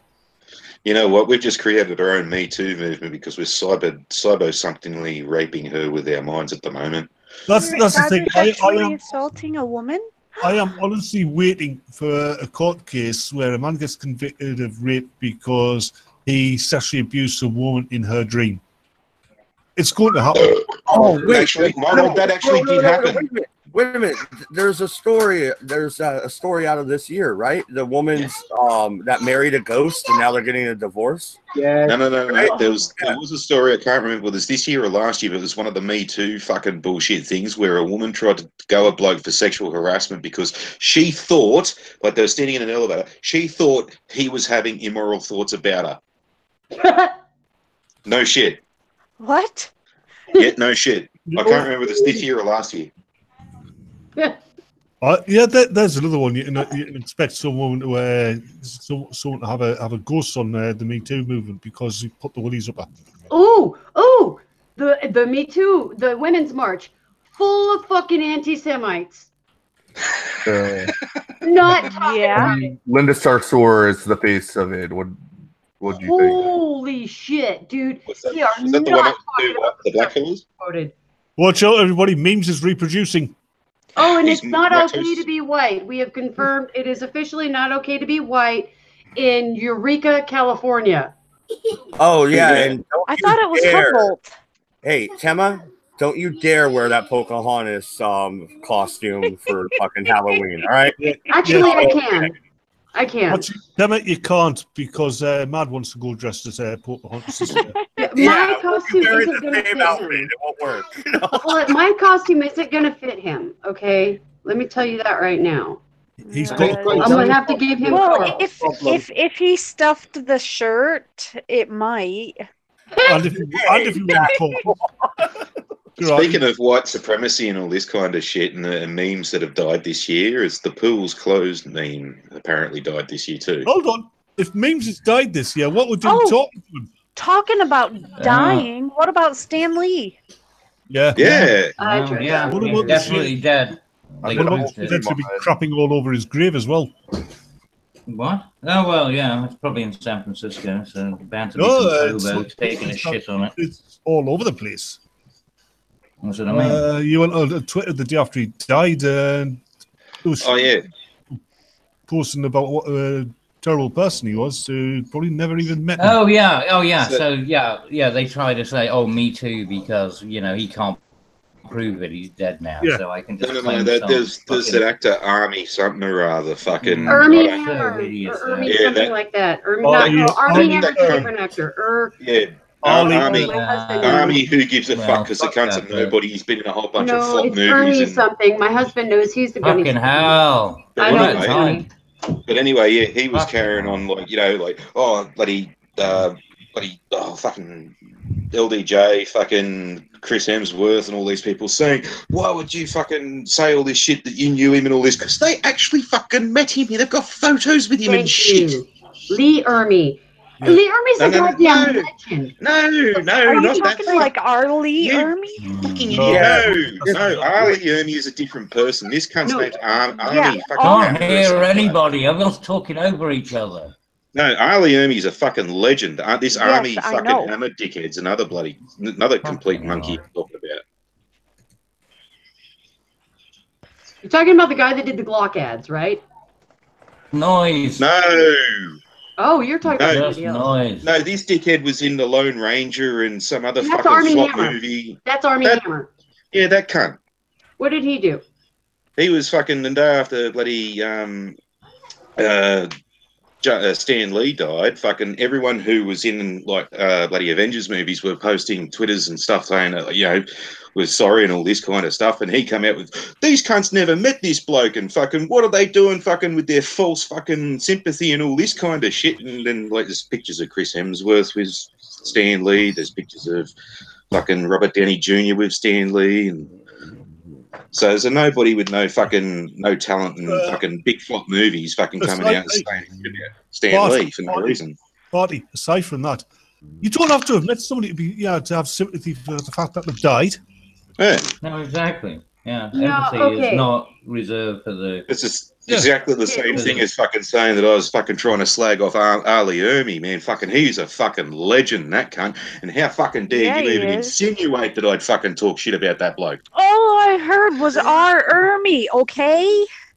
So I just threw out a name. Oh, God I'm sorry. You were asking if that's who you were on about. Because we didn't know who you were on about. No, we were all just trying to figure out who you were talking about. We weren't anything else. Sorry. We almost had his name. I'm sure someone said Army Hammer there a couple of times. I'm like, I did, and I said, oh no, that's a young actor who did Disney movies or did the Lone Ranger, and then I thought we were talking about Ermi dying this year. I thought we were talking about Gunny dying. No. We can't talk about Gunny dying. That's a fucking tragedy. But I know exactly what fucking Gunny did die for. Is because he died because a couple of days beforehand they bombed Syria in siding with the fucking terrorists over fucking bloody Assad. Right. That's why he died. That fucking broke his heart. That broke his heart. I still reckon one of the best movies of 2018 was Dunkirk. It was one of the only movies that didn't have any social justice messages. Yeah, to be honest with you, I thought it was a real fucking disappointment because it just ends. It doesn't really go. It doesn't go anywhere. It just tells the story of Dunkirk, which is exactly what it says. Really. It does. No, it doesn't. Actually, it tells a story about a couple of people. You've got to be contradictory, haven't you, Cabbage? No, I'm just saying it. It was fucking lackluster. No, I mean, yeah, I mean, hey, let me explain myself. Look, if you want me to explain myself, I will. Right? I'm saying that the actual storyline, the build-up, and everything, it just wasn't there. I mean, when you look at how much like it would have taken, that they had a real story there about the getting all of those things organized and everything else in order to do that. I mean, it was a major accomplishment. And they didn't. They just basically passed it off as, oh, yeah, somebody's organized it so we can go across now. It was bullshit. I'm sorry. But it was not in any way, shape, or form a representation of what I enjoyed it. But I'm sure you did, because it's, flashy. It's sort of shiny things. No, it was boom. You know what you're saying about letting somebody get the point across? Yeah, please. Thank you. I enjoyed it because it was telling a story from the point of view of a very small section of characters. It wasn't telling the entire story of Dunkirk, which, let's face it, there would have been a lot less character development and interaction in it that way. Well, I don't know. In films like The Longest Day, where you get a little snippet of characters here and there, but you don't get much about them. I don't know. Could have been like Tora. That could have been good, I mean, like a boat version of Tora. But it wasn't a boat version of Tora. It was about. I know it was a joke, for God's sake. It wasn't much of one. But no, I'm just saying. That it was a bit lackluster. I mean, yeah, okay. So you can say it was from the perspective of one Spitfire pilot and a couple of guys who hide in a boat. But it's like I said, but that's the whole point. It's just so fucking ridiculous. And not only that, I mean, the visuals are questionable at best. When you see the amount of people, I mean, there was 300,000 people that were meant to be there. You've got these vast expanses of just empty space, right? Nobody's wandering around. It doesn't show any of the actual experiences that people had, like getting bombed and fucking, Who else has seen this movie? Because I haven't. Like when one of the rescue ships gets blown up, or it's about World War One. Oh. Yeah, but I mean, so his ship gets blown up, and and then he's grabbing his mate and he gets him out. I mean, there's some nice scenes in it, but what I'm saying is that in terms of being Dunkirk was a massive fucking, it's like creating an armada overnight, effectively. And just doing it with civilian craft and trying to integrate that with the military craft. I mean, it was basically, it was the fucking, what do you call it over there? Like with the American football, when you throw that last, hurrah. Hail Mary. There you go. It was a Hail Mary. And I don't think that film in any way, shape, or form represents it in that way, which is what it was. Because otherwise, all of those people could have been very fucking dead. Yeah. Define. I'll agree to disagree with you, Cabbage. Okay, real quick. I think it was a lost opportunity. The host is trying to talk, Cabby. I'm sorry. Okay, Cabby, this is a question for you. did you want more of a World War I version of Saving Private Ryan? Would that have made it better to you? Where it's more grand and scope and a little bit bigger. No, he's asking me. It's World War II. Yeah, but exactly, it's World War II. It'd be like saying it's like, I mean, this is exactly the bullshit that they tried with, you know, Fallout or whatever. Turn some, you know, Call of Duty, where turn some chick into a cyber warrior and put her in the battlefield. No, I'm saying like an idea. No, the way the movie is laid out, where it's more bigger, there's a lot more characters and shit going on. Oh, I mean, yeah, okay, yeah. I mean, if you're talking about the production value, yeah, definitely, yeah. Well, one major criticism that I came across, and I do agree with, is just the beach scene. Like, you see several rows of troops just standing there, just, you know, twiddling their thumbs. No, the whole fucking place was lined with cunts. They could have used the CGI and duplicated tons more people. There was like heaps more equipment. I know that they couldn't really do much with the scenery around the place because they actually filmed it on the Dunkirk beach, and that's all modernized now. But fucking, there was a lot more that they could have done to exemplify the scale of it. It was like 70,000 troops that they moved in a couple of days on short notice. That's a lot of fucking people. It was an amazing thing, and I think they sold it short just by trying to sell it as a couple of personal feels, you know, like a small group of people who had their feels. Like we got one pilot, you got a bunch of people in a boat, you know, and another bunch of people in a boat, and then you got the people on the beach. So it's just like 3-4 different stories going on, but really none of them gel together because there's no connection between them. And it's not like, I mean, the whole point about Dunkirk was the whole fucking idea of just trying to save these people. Yeah, and then just how much of a panic it was. Then there's also too like the actual rear guard action that they were like from the Ardennes forest, the rear guard action that they were fighting the whole time, trying to get as much time to evacuate as many people off as they possibly could. And the German army did halt when they were in fucking spitting distance of the Dunkirk beach, but no one knew that at the time. You know, they all thought, like, if we don't do this now, we're going to lose like fucking 70-something% of the British army and all their equipment. You also got to remember, they lost all their heavy weapons there too, like all the cannons, all the tanks, all their fucking armored cars, trucks, supplies, fucking uniforms, rations, guns, bullets, bombs, fucking everything they lost on that beach, like in that actual moment. If I remember right, the Air Force lost a great deal of equipment as well. Yeah, exactly. Like then the big question of where was the RAF at the time, because the guys like actually on the beach were saying, like, you know, that they didn't really see the RAF at all. That was because the RAF were further inland trying to stop the Luftwaffe from bombing them. Yep. Yeah. They were there. Also, they were helping the southern flank, remember, because of that. You know, like you said, the people who were going out, and I mean that suicide mission. Which allowed it to occur, and I just don't think they focused on the right parts of it. It just turned into four different stories about people's feels, and it was not about the actual evacuation of Dunkirk. Who was the bloke that was in charge of fighter command at the time? Oh God, yeah, wing, yeah, the big wing, yeah, Maori, yeah, Mallory. You know what?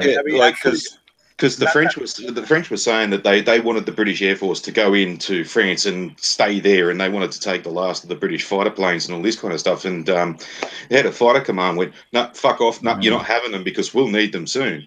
And if he didn't do that, the Battle of Britain would have been a completely different story too. I mean, well, anyway, why should we give the French fuck all? They couldn't even be bothered to do their own dirty I get it, Cabby. I get it. You hate the French. But no, that was actually one of my problems with the movie Pearl Harbor.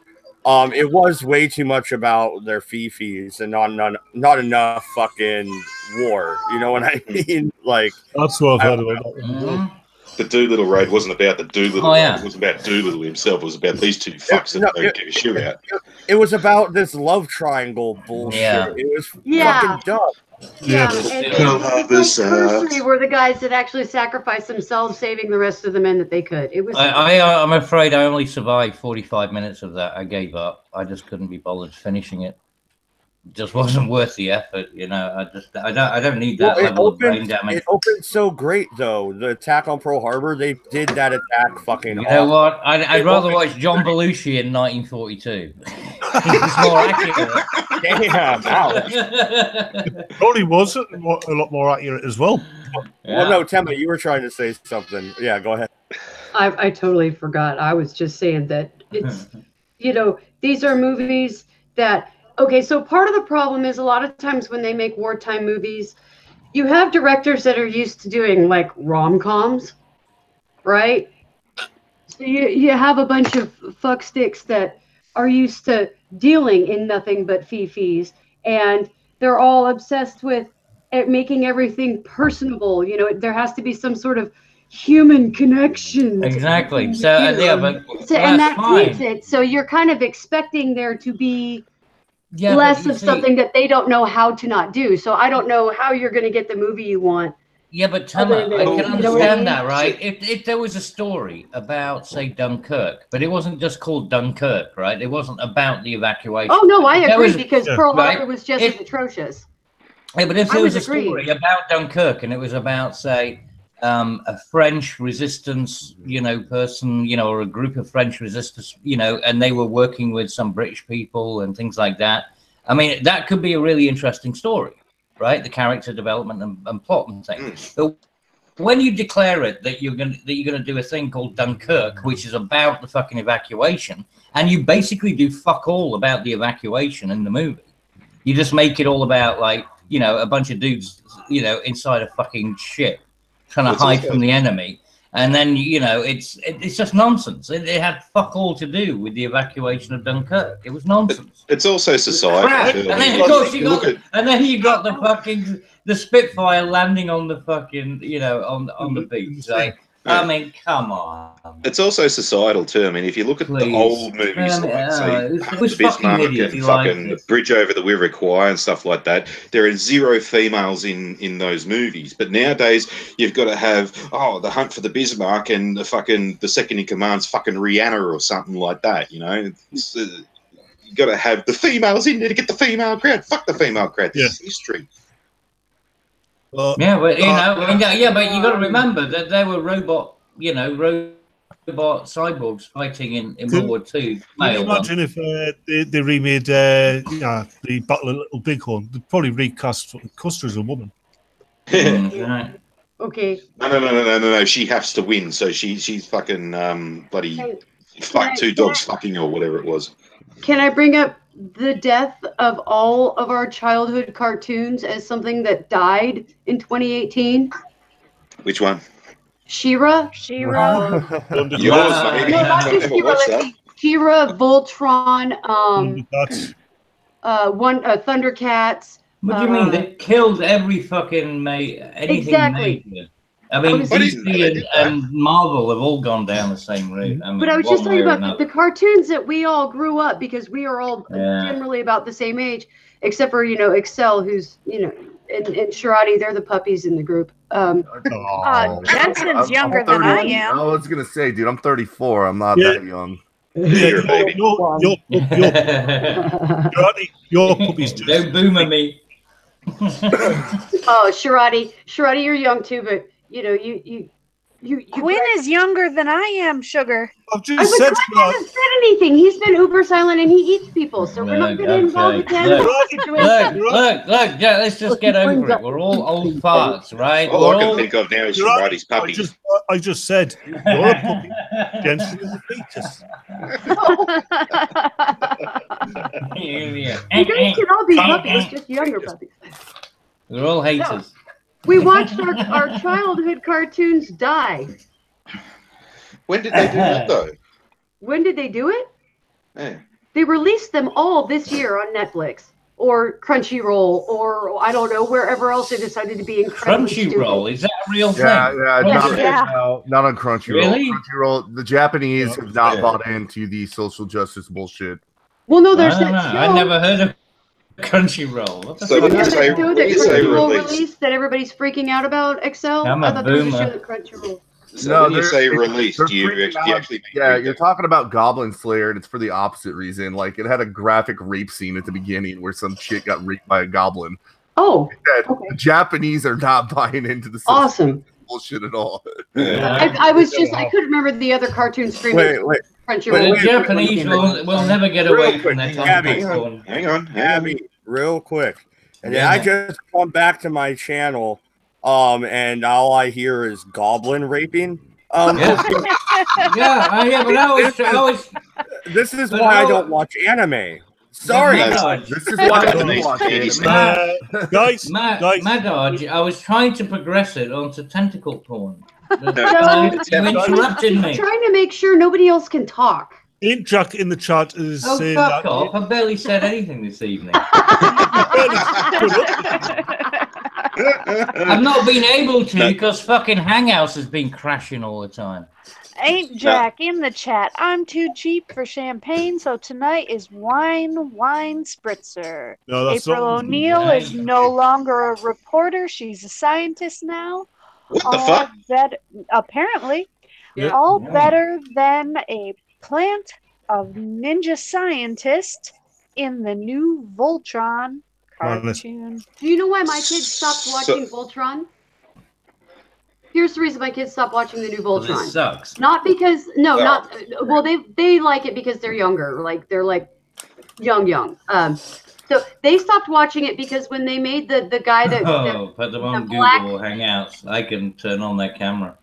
The black thing, the black tiger, whatever.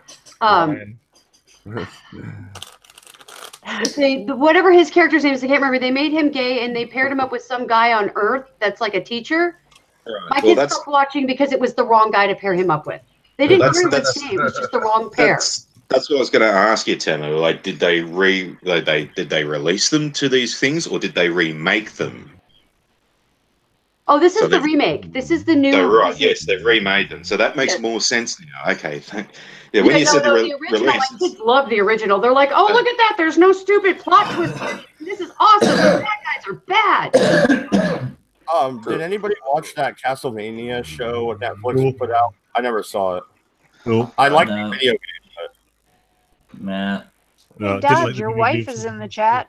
Yes, say hey, Rebel Mama. So, no, I have not seen that they are going to do a prequel for the Dark Crystal. There is no reason to do anything with it. Never touch it. Right. Don't touch the Skeksis. The Skeksis are immortal. They are not to be messed with. Right now. Castlevania is a fairly decent success. I will say I like that. I do like Castlevania. It's pretty good. Hold on. Mad Dodger's here on the stream, and the more intelligent member of the family is just in the chat. Yeah, why isn't Rebel Mama joining us? She's laying down. She's not feeling too good. Yeah, well, she can lay down and talk. It's not like it's, you know.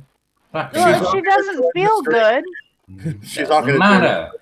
She doesn't feel good. She can lay down and talk. Isn't it just like how you have sex? Exactly.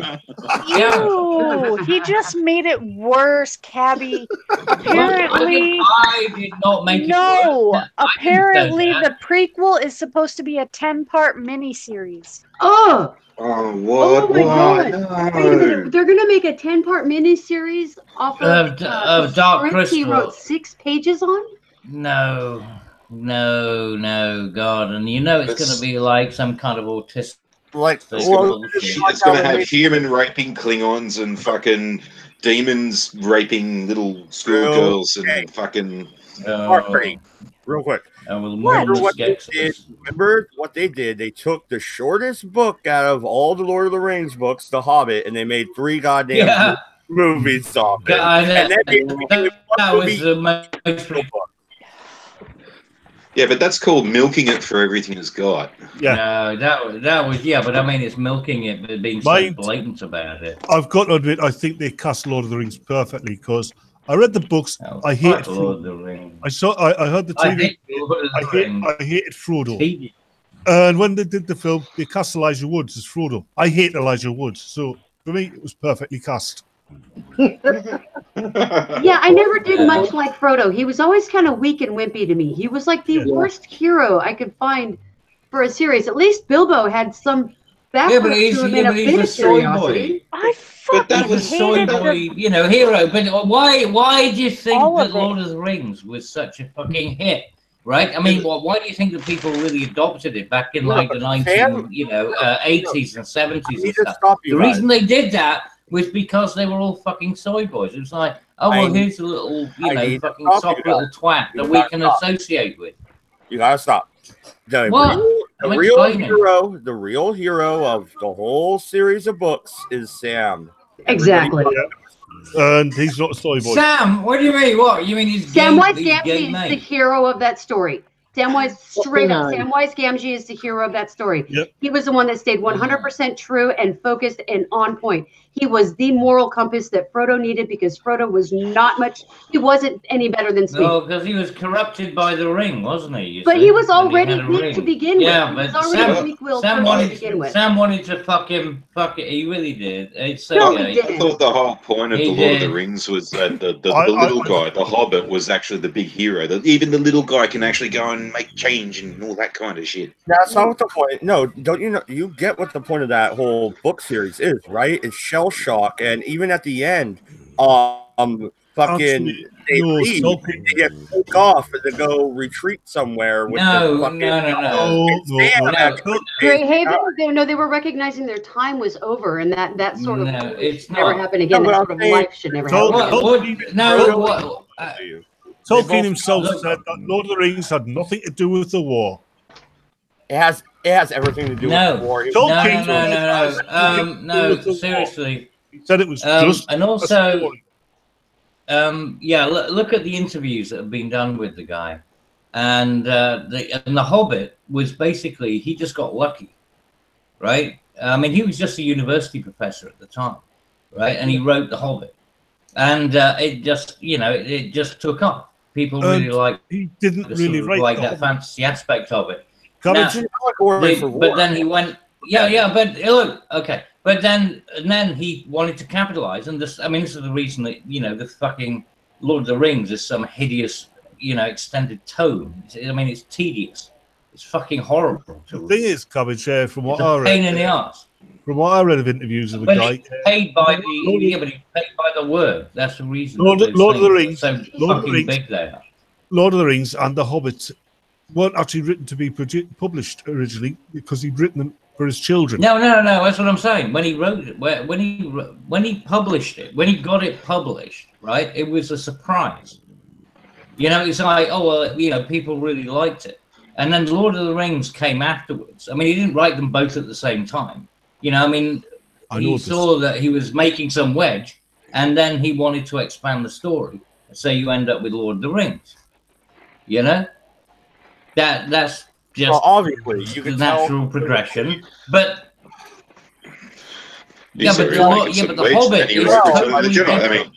I know the Hobbit is totally exactly. I'm agreeing with you. You can tell by the way it's written that he wrote one as a standalone story and then he expanded upon it. That's fine. That's not what I'm arguing. I'm arguing that it is an allegory for World War One. And it isn't. At the end. No, it's not. No, it's not. Marion Finley says you need to read the books and get off the film. Yeah, it's not. It's got nothing to do with World War One at all. Not one iota. I don't know where the fucking hell you heard which fucking nutcase on the internet told you that. Ignore him. Seriously, unsubscribe. Modern fucking academics who think they know everything and psychoanalyze books. When they don't. That's about it. Sometimes a story is just a fucking story, and that's all Lord of the Rings is. A story. It's got nothing to do with the war. There is absolutely no allegory or any resemblance to like I said, Tolkien himself said it's just a story. It's got nothing to do with the war.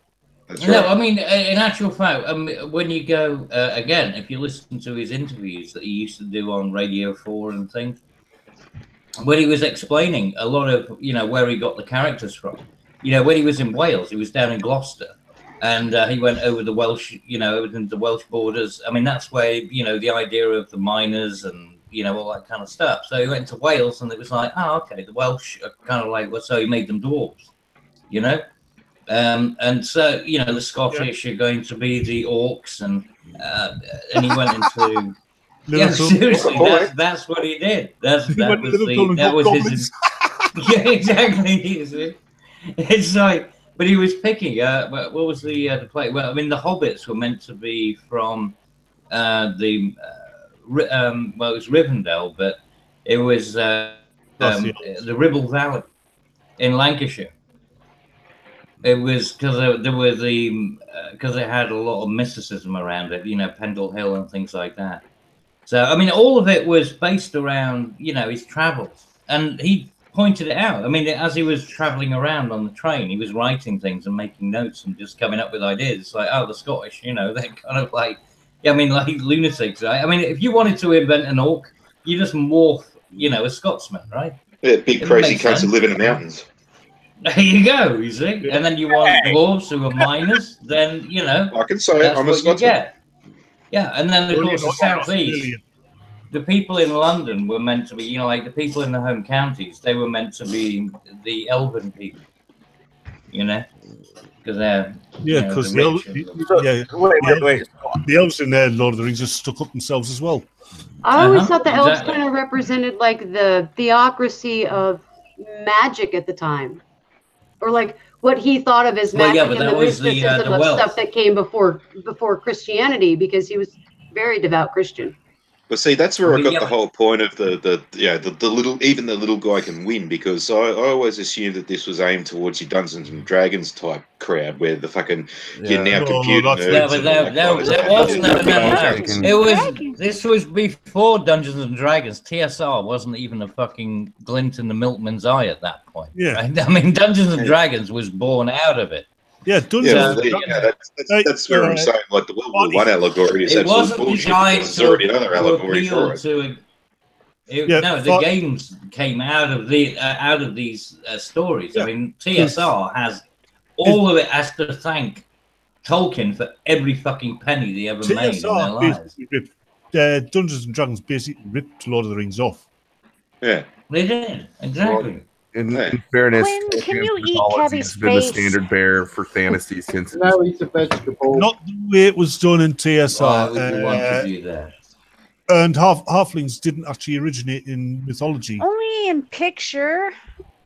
As described in Lord of the Rings and in Dungeons and Dragons, it didn't originate in mythology. Elves didn't originate in mythology the way they are in Lord of the Rings or in Dungeons and Dragons either, because mythological elves are short. TSR and Lord of the Rings elves are tall. Yeah, I know. That's why I said Lord of the Rings became the standard bearer of fantasy, just everything. Yeah. TV, anime, comics. Yeah. That's right. Finley says it's like saying Salvatore's novel have to do with World War II, and then goes on to say, Cabbage, these characters existed in mythology long before that. Yeah. Then Oz says, yeah, they did. But that's why he. The archetypical little guy can win was around long before Tolkien. Yeah. But it's you can see how people would draw. Doesn't mean he can't tap into it. Yeah. You can see how people would make the connection that this was representative of Tolkien's experience in World War I, yes? Like you can see how people would make the assertion. It's pretty fucking clear. No. If you actually speak to some people who are in World War I, but I'm talking about different stories. I'm talking about all the different things coming together, and the little guy being the ones that won, considering that. Oh no, I mean, you see what I'm saying? Like you can see how people would make the connection. Okay, yeah. Tama, I mean, if you're saying about the hang on a second, mate. Tama, if you're saying about the sort of like, you know, the orcs and the way that they're building the equipment. And the sort of smelting and the sort of the steam and the you know, that whole industrial, you know, element of it. The fear and overwhelmingness sort of like communism and things like that. Okay. Yeah, I can understand that. But it could be. I mean, that could be a metaphor built into it. You know, but I mean, who knows? I don't remember him ever mentioning it. And he maybe never realized that this really was his therapy for dealing with being in World War I. Well, on that, you could say there's an allegory for the Cold War as well, because it's exactly the same thing. Both sides had the industrial capability. Well, no, but you can't, because but he wasn't alive during the Cold. I mean, he wasn't writing in the Cold War time. You can't use it as an analogy. But he's You could also say it's an allegory for the Depression. Yeah. No. But the difference is, but we're talking about when it was written, it was going to be an allegory for what was actually there. You can't just say, well, yeah, it's an allegory now in hindsight. But this was a potential allegory. The evidence for the real world correlation for the assumption made by the talking eggheads of the literary community. Because World War I was very much the first mechanized war. It really, I mean, that's when war got serious. It was the first war with a machine gun. It was the first war with tanks. It was the first war with massed artillery. Things got serious. Yeah. I mean, you have a look at the French at the beginning of World War One. They were still using their bright blue uniforms and all this kind of stuff because they just thought that marching in line towards another group of people was going to work. Horses. Well, it was also the most. You guys make fun of Scotland, but you need to thank them for guerrilla warfare. Sorry, go ahead, or snipers at least. Go ahead. I'm sorry. Yeah, I said it's also, the First World War was also the most unhygienic war. Oh, well, it was. Yeah, but also it did give us an awful lot of knowledge, because I mean, all wars did that. Yeah, you say the same thing. Well, that's true. The Crimean War. Yeah. Well, I mean, look at if you Europeans want to learn, if you Europeans want to learn at least one thing from the American Civil War, it would be you don't fucking line up in lines and go at each other like that. But nope, couldn't learn it. Had to do it on a grander scale because you're. Oh yeah, well, okay. Don't get so no. Mad Dodge, don't get so fucking smug, because one of the major problems that the British had when the Americans came over was that they wanted to continue the fucking Hague idea, which is that you just fucking line up and walk over the top, and they actually adopted that fucking mentality until they realized it's not working. Are you a Brit trying to tell an American not to be smug? Yep. No, I'm saying that so a smug Brit is trying to tell an American. Hang on, am I a smug Brit? The country that invented pomposity. I'm a Brit correcting an American. Hold on, Cabbage. I mean, she's right. She's right here. The British are smug. The Americans are crude, obnoxious, and arrogant. At least we earned it. The French are just arrogant. You didn't. You stole it from other people. How? You didn't earn anything.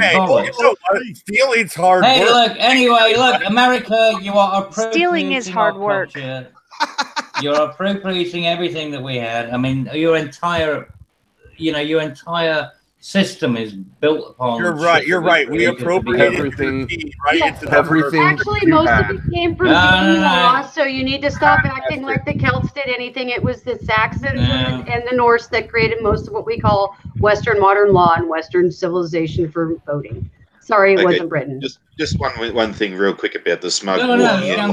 This kind of stuff is that the Yanks had the Gatling gun well before the Maxim, and they still didn't learn their fucking lesson in their Civil War. So yeah, okay. Well, by the way, you also had Maxim guns when you were trying to fucking take down kangaroos, and you didn't do a good job of that, did you? During the kangaroo war. No, it was. Oh, now Cabby. Wow.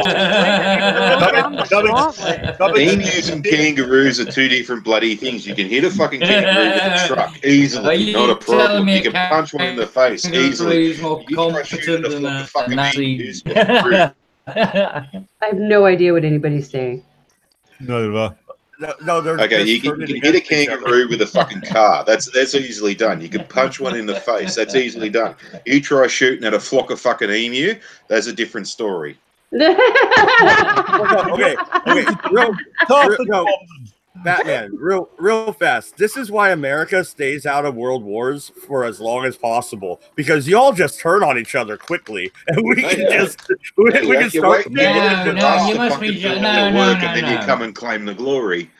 Yeah. No. We don't turn on each other. No. I mean, no. Europeans turn on each other. We we actually have some fucking continuity. You know what I mean?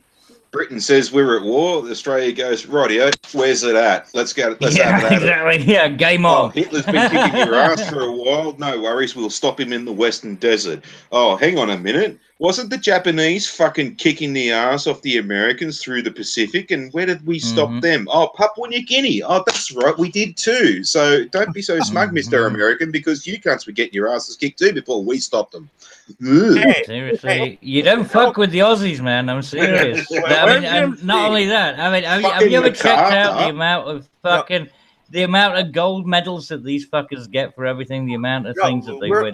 They are natural sports. Okay, Mr. Aussie, go live in Alaska. I got a splinter in my thumb. Good man, you get a Purple Heart. Yeah, McCarthy said the joke about the Purple Heart is it's the shit a duck award. MacArthur said Port Moresby was fucking lost, and then fucking we just went, all right, we'll send 2 regiments of reserve troops up there and see what's going on. We not only stopped the Japanese, but we fucking turned them around. Seriously, you don't fuck with the Aussies, the Anzacs. If you want to, yeah, but this is the whole point. You don't need new. I mean, if you got like a couple of brigades of Anzacs, I mean, fucking hell, you could change the world. Even Rommel was asked by Hitler once, "What do you need to win this war?" And then he went, 1 Panzer division and 2 regiments of Australian troops, and Hitler just damn near fucking shot him then. Well, yeah. There's only one. Well, it's also what Himmler said about the plane. Okay, can I talk now? Can I talk real quick? I'm trying to talk. Well, no. First off, all right. You know what, guys? We should have just stayed out of World War II and let you guys be. You would be yelling at me right now in German. It would be hilarious. Oh, really? Okay. Look. At least you can fucking understand us. No, right. I'm sick of you fucking doing this, right? Because if you win a war, then you don't speak the language. You're speaking fucking English, as far as I'm aware. So you claim you won a war. You're speaking English. No, so by your own American. definition, you lost. We're not speaking English. No, you're not. Speaking American. Well, you're speaking English with an accent. You're speaking American English. No, I'm speaking American. In the same way. No. It's the same thing as like Batman, right? He's got an accent. Well, no, you guys keep telling me I you don't would have... speak English. You've been telling me I don't speak English the entire time. I don't know. I didn't say that. So I don't speak English. I speak American. I want citation. I did not remember you saying. Do you understand the words that are coming out of my mouth? That's because you're speaking English. You know why? Because they're English. Exactly. Yeah. They're English. No, I was throwing Cabby's words back in his face. Oh, yes, but it doesn't work, does it? Because they are my words, because I'm English. And you just said you didn't say them. Wait, I'm going for a smoke. I'm saying I didn't say them in the way you said I said them. Well, at least we can all agree on one thing. Hey, no, there was no clever about it, Cabby. We can all agree on. There really was. We can all agree on one thing. One thing we can all agree on. At least we're not memes. Oh, I mean. No, Jesus. Yeah, but don't fucking encourage it. Encourage what? Encourage what? It. Oh, there's only to call memes it. What? I'm watching Voltron. Isn't here. What the fuck are you talking about? Me is watching Voltron. Wait, why is he long back? Oh, and Power Rangers. How did Power Rangers never get sued? For what? I mean, I don't think you can copyright the idea of robots in space. It's been around for a while. 5 giant robots to assimilate into a big robot that does more or less the exact same finishing move every time. Well, there was something before Power Rangers. Voltron. Macross and Gundam, guys. Well, those are good things too, but Voltron. No, those were Spaceship Yamato. Yamato was around before all of those, and that was a converting spaceship that turned into different stuff in space. Did it have dragons? No, because it was in space. No, I care less. It's called the Spaceship Yamato. I can't remember what it's called. That's right. The Power Rangers came from a Super Sentai. Okay. I thought you were talking about where the idea of the mechas in space thing came from. Oh, no, I'm just saying 5 of more or less the exact same colored. Right, and it's all kaiju influenced. Oh, yeah. I support kaiju influence. That's something, an interesting thing about World War II for you. you know, the Germans even now still get a lot of flack for what their Germany did in the Second World War. Japan doesn't get any, yet they committed far more atrocities. They were far more. But no, you missed the mark here, mate. You missed the mood. They're talking about gay. I know they are. Sort of things. I know but they are. Germany doesn't have hentai. Germany doesn't. No, Germany has legalized brothels. Yeah, well, Germany has a lot of weird things, especially hairy women. A lot of hairy women. No, that's France.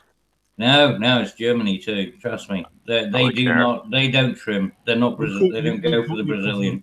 You come from Lancashire. I can't trust you. No. Well, I tell you what, don't trust me, mate. And then when you go and fucking try and muff dive, and you end up, with monkeys in your fucking ears, because you're going down in the jungle, my friend. Guys these days don't give oral. Wanna bet? Oh no! That's why I was. Well, I'm just recommending don't do it to a German chick. They deserve love. Just check out. No, just check it. Just give it a little. Give it a little check before. You want to make sure there's some kind of trimming going on. I feel like Abby is floundering at the moment. No, you want topiary. You definitely don't want jungle. The sheer fact that we're having this conversation, and by actual qualification, Donald Trump is more apt to actually make that criticism, seeing as he owned Miss Universe. Okay, well, that was just noise. So thank you for that. We were talking about judging female grooming techniques. Yeah, it's still just noise. I mean, that still shouldn't be any of your business. It was noise. Anyway, good. My husband says women should be nice and smooth. Yes, they should. I think every so often women should be dipped in a vat of depilatory cream. Up to the neck. Up to the neck. Either that or lasered. Yeah. Is that like a chocolate? No, it's hair removal cream memes. You knew this. You're just trying to be funny now. I didn't actually know that. I was trying to be funny, but I learned something new. Was it delousing cream? Dismally. Depilatory. It's a hair removal. Hillary? No, that's like racist. Don't encourage him. Memes, you really, really need to stick your face in a book.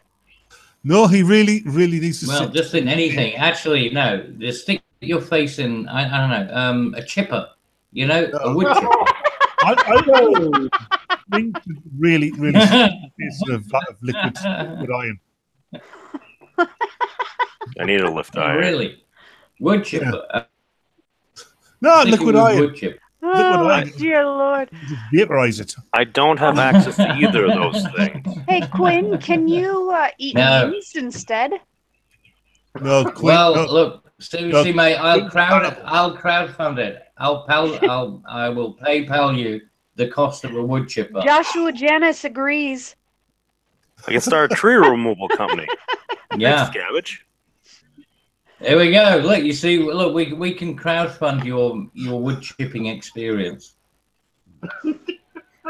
What you don't know is I'm putting in for the $200,000 chipper. I'm actually going to start a company. No, he could always go over and visit Quinn and Quinn could introduce him. Well, it's not. It's going to be very short-lived when you fall in it. I'll wear my safety glasses. Oh, he won't fall in it, Cabbage. We're going to push him. What? Just one little thing about I don't know how far we got to get away from World War II, but just real quick, keep sprouting on about how good the Aussies are and all this kind of stuff. When the Aussies can't do it, you know what happens after that? You hit the fucking Kiwis. No, you hit the Kiwis. We always hit the Kiwis. They're useless. No. Fucking Monte Cassino. Fucking the Yanks have been trying for God knows how long to take Monte Cassino and all this kind of stuff. And it finally took the New Zealanders to go and take it. You know why the Yanks had failed to take it? It's because they read the map wrong and they were invading Monte Carlo. You know who the only people the Japs actually were frightened of in the Pacific theater was? It was the Gurkhas. Gurkhas. Yep. I've been waiting to get to them. Well, pretty much, yeah. If you fuck over the Kiwi, if the Aussies and the Kiwis can't get you, then yep, we're sending in the Gurkhas. And yeah, we used to have two full regiments of those guys in Australia. And if they can't get you, you send for the Newcastle United Away Supporters Club. Hey, that's Army. Dude. Yeah. Come on. That's against that Geneva Convention. There's rules about that. We told you before. We don't care. No. See, it's a war crime for me to lift my arms over my head because my BO is that bad. I can gas an elephant from 500 yards. Oh, yeah, in your case, it's called awful. Oh, bloody horrible. Yeah. No, give props to the fucking Kiwis. So, yeah, where we go, they on go. this panel, just so you know. Love you too, sis. Let's face it. New Zealanders are just people trying to impersonate Australians. Well, actually, I've got to bring this up too. I mean, like, the Kiwis are the ones that taught the British trench warfare, and they're the first indigenous mob to stop the British. So I had to bring that up. Sorry, guys. They're kind of badass. Oh, shit, yeah. No, Maoris, right? Yeah, Maori warrior. Pissed off Maori warrior. If you hear one of them cunts give a haka and he's got his club on him, you fucking run. Like, and this is coming from an Aussie. You fucking run. No. What you do is you laugh at him because you're on the other side of the minefield. Why are we carrying clubs? Because they don't need guns. Good answer. It's kind of true. Like, yeah. It's like, have you ever seen a Maori? Fuck me. They're like you're walking down a dark alley and a Maori is coming towards you. It's instant shit your pants moment. He is the dark alley. It's like what I heard about this guy. He used to do expeditions in the South American rainforests. Yeah, he said, "That's what do you do if you see one of the natives says, come out the bush, look at you guys. Oh, I'll probably fall down." Because why is that? Because I'll probably have 5 or 6 darts in me back by then. No, well, here's a story I heard from like a Vietnam veteran, and he was a fucking military copper, and like there was a bunch of Maoris in this pub, and they got drunk, and that's the worst thing because they don't have an alcohol tolerance. They just get angry and fucking all this shit, and they were punching on. They were fucking punching on like crazy, and the Australian military police are standing out in the front just waiting. And the Yanks came along and they're just like, "Hey, aren't you guys going to stop this?" And like, no, just wait, mate, wait. Like, fuck this, we're going in. And no shit, it was apparently like one of a comedy movie where the guys go into the pub and then one comes flying back out the door, another guy goes out the window and all this kind of shit, beaten and bloodied and bruised. The American military police are like, "You fucking cowards, why won't you go in?" So just wait. 20 minutes later, all the fighting stopped because the Maoris were just exhausted from punching on. And it's like, right, now we go in, we say, "Come with us, mate." That's about right. Like, these cunts are huge. They're born huge. Like, no shit. Like, these guys are fucking huge and scary. They're nothing but muscle, too. Yeah, which is strange when you consider that they're Polynesians and Polynesians are islanders. And people live on the island drink. So how big were they to begin with? The Samoans are big like that too, though. But they're big and fat, though. They're not 100% muscle. They're just giant fat people. Maoris they're kind of a different breed of human entirely. The way they. Yeah, pretty much. Have you noticed with Maoris, if it wasn't for their skin color, they'd look like anybody from like Western Europe. Yeah. That's the weird part about it, because they don't really interbreed all that much either. Oh, they've got the same kind of mentality as people from Western Europe as well. Oh, Maoris. Yeah. No, their nose looks like it's been splattered across their face. That's the only thing that they've got. But like they've got this sort of light dark skin. But the best part about the Maoris, though, is, well, I don't know about the rest of the world, but they're fucking loyal to Australia. They're fucking loyal as fuck, man. You can trust them. The Maoris the Maoris are loyal to Australia. Well, to us, I don't know about the rest of the world, but fucking. But they come from New Zealand. I know. But this is the thing. But I mean, that's the reason why the grass is greener in New Zealand, is because they're all over here treading on ours. But what's so surprising when you got the same thing with like the Gurkhas? I mean, they are absolutely fucking 100% British. Tema, he's listening now. I thought of something else that died this year, but then I forgot. So never mind. Well, your will to live? Apparently now, yeah. Mine did. Mine's fading out. I'm just why bother with 2019? So, It is, and the pisser is every fucking thing I sign for the next month or two is going to be fucking wrong. It's going to say 2018. That's everything your ability to adapt. If tomorrow there was an announcement that scientists have spotted an asteroid that was going to hit the Earth and destroy us by the end of the week, my response would be, at least I've saved £4 on the stupid judge dies before. That's what I was going to say. Thank you. Go ahead. I'm finished. No, that's all I have to say. Hopefully that fucking stupid judge dies before it strikes midnight. What?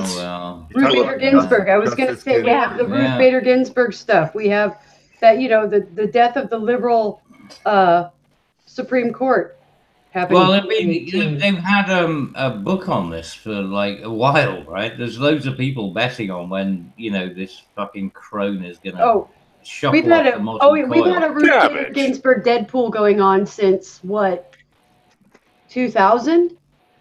Probably. Deadpool. That bitch Gotta be is good return.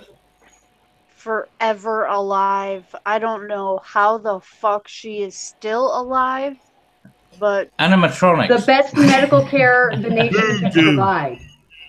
It's animatronics. It's voodoo. She's not alive.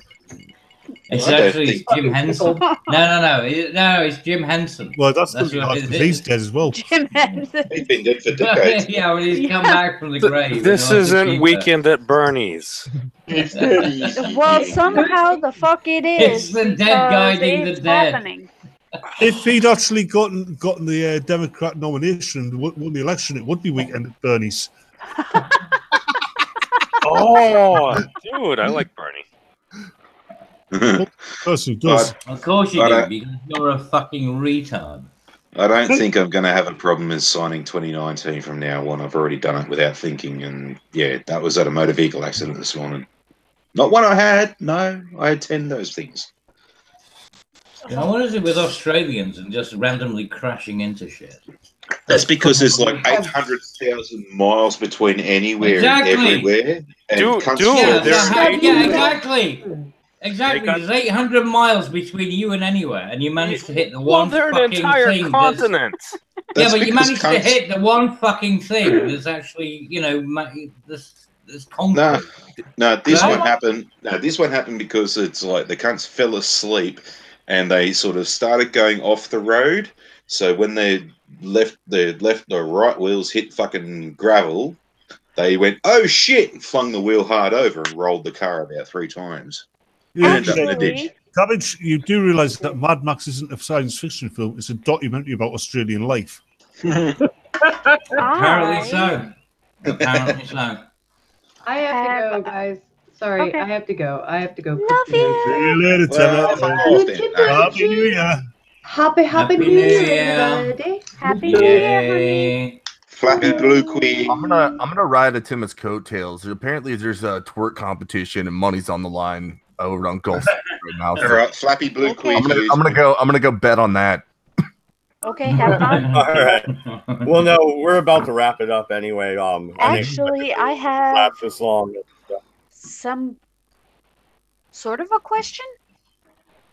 Yeah. Why? We'll continue. I heard something about Trump being potentially assassinated. I've been going on for ages. That's old. The odds have been increasing over the past 2 years. My brother's been keeping me updated. That it's terrifying. Yeah, apparently there's a time frame between every presidential assassination. And the last one was supposed to have been fucking Obama's first term, which wasn't everything to do with him being a black fella, but just time-wise. So, like with bushfires, the longer you don't have one, the worse it's going to be. Obama was from Wakanda. So. Yeah, supposedly. Yeah, vibranium armor. Hey, we didn't get any vibranium. Hey, let's face it, Obama knows the secret of the black magic box. What, you mean Michelle? Oh, Michelle. No, Michelle's minge. Yeah, but No. Michelle is also a transvestite. No. See. There's a different thing from Wakanda that Obama is privy to. It's the not vibranium, it's the vibratorum dildo, which is what he used to fuck Michelle. Yeah, no, I think he was getting. Oh, dude, a vibranium freaking Hitachi, that would go forever. No, that's what Michelle had. She had like she was pegging him every night with vibranium. Yeah, you mean Michael? Massage. Yeah, giving his colon a little massage. Yeah. Yeah, you mean Michael, not Michelle. Yeah. Well, Big Obama. Michael Obama. Yes, Michelle, we're going to have to make gay marriage legal so that when we found out, they can't arrest us. Wait, is that why they said Barack Obama was the first gay president? Oh, hell. No, not really. He's a bitch. He's tranny, so you can't call him a guy, remember? But he was like the first president in a while that had abs. But look, I mean, come on, look, you can do whatever you want. I mean, we can fuck with Obama, but you got fucking Trudeau, who's openly, like, basically masturbating black people on camera, What? Well, I mean, I said close. That sounds like sexual assault. Yeah, well, he's like rubbing them up. And when was the last time Theresa May came and played your fiddle? If she ever did, I would fucking shoot that. I'm serious. I don't care. Well, exactly. That's why I don't quite believe the statement.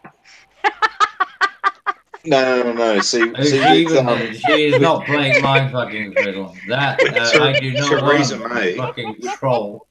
With Theresa May, it's how the old song goes. Hold on a minute, Marty. Right.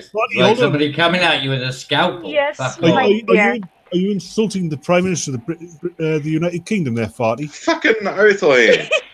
Good. No, I'm sorry, but there is no way there is no way you can insult the fucking retard that we currently have as Prime Minister. Hang on, give me a second. It's how the old song goes. She's a super mega fugly with a busted hemorrhoid twist. Just to say her name, you've got to be half pissed. If I cracked the fat for her, she'd have to amputate my dick because she's a super mega fugly with a busted hemorrhoid twist. You didn't get the job. Retard. All right. Well, on that note, Happy New Year, everybody in the UK. It's not quite midnight here. We're gonna wrap. Come on, doll. Let's wait until you crack the fucking the 19s. Fucking, it's almost 9 here, Dodge. Yeah, At least wait until 9. No, you pussy! Fucking start for the fireworks. Oh, come on, man! Dodge, you're a spoiled sport. It's almost 9 on me's and my time. Why aren't you going with the with the Central Time and following be inclusive, the whole of America? Come on, I got nothing else better to do for the rest of the fucking day, man. Fucking, I've had sleep. Why are you fucking looking? Like, yeah, come on, there, stay up all night. Well, no, it's not even that late. I just gotta go. My wife's like passed out and the kids. I gotta go, guys. But wake her up then. Hold on, his wife just passed out on the kids. Well, his wife doesn't feel good, so I understand where he's coming from. And grab her by the pussy, she'll feel better. Sucks. Yeah, and having kids sucks. When one of the spouses is sleeping, you have to go take care of those kids. Otherwise, they will run rampant in your house. Yeah, see, that's where the tranquilizer. Yeah, they already ripped apart a loaf of bread and spread it all in my kitchen. Guys. This is the reason. You see, the Victorians understood this problem, and that's why they had nannies. Yeah, beat the shit out of their kids too. Right? This is where a tranquilizer gun helps. What? He said his wife has passed out on the kids, therefore they're not going to be running around the house because under his wife. Hey, next time we're back, it'll be 2019. Hopefully, it's a whole lot better than 2018. That was a shit show. I'm sure you backwards monkey. Other YouTubers going all night. Go fucking find your favorite stream, drink a beer, have a good one. Peace.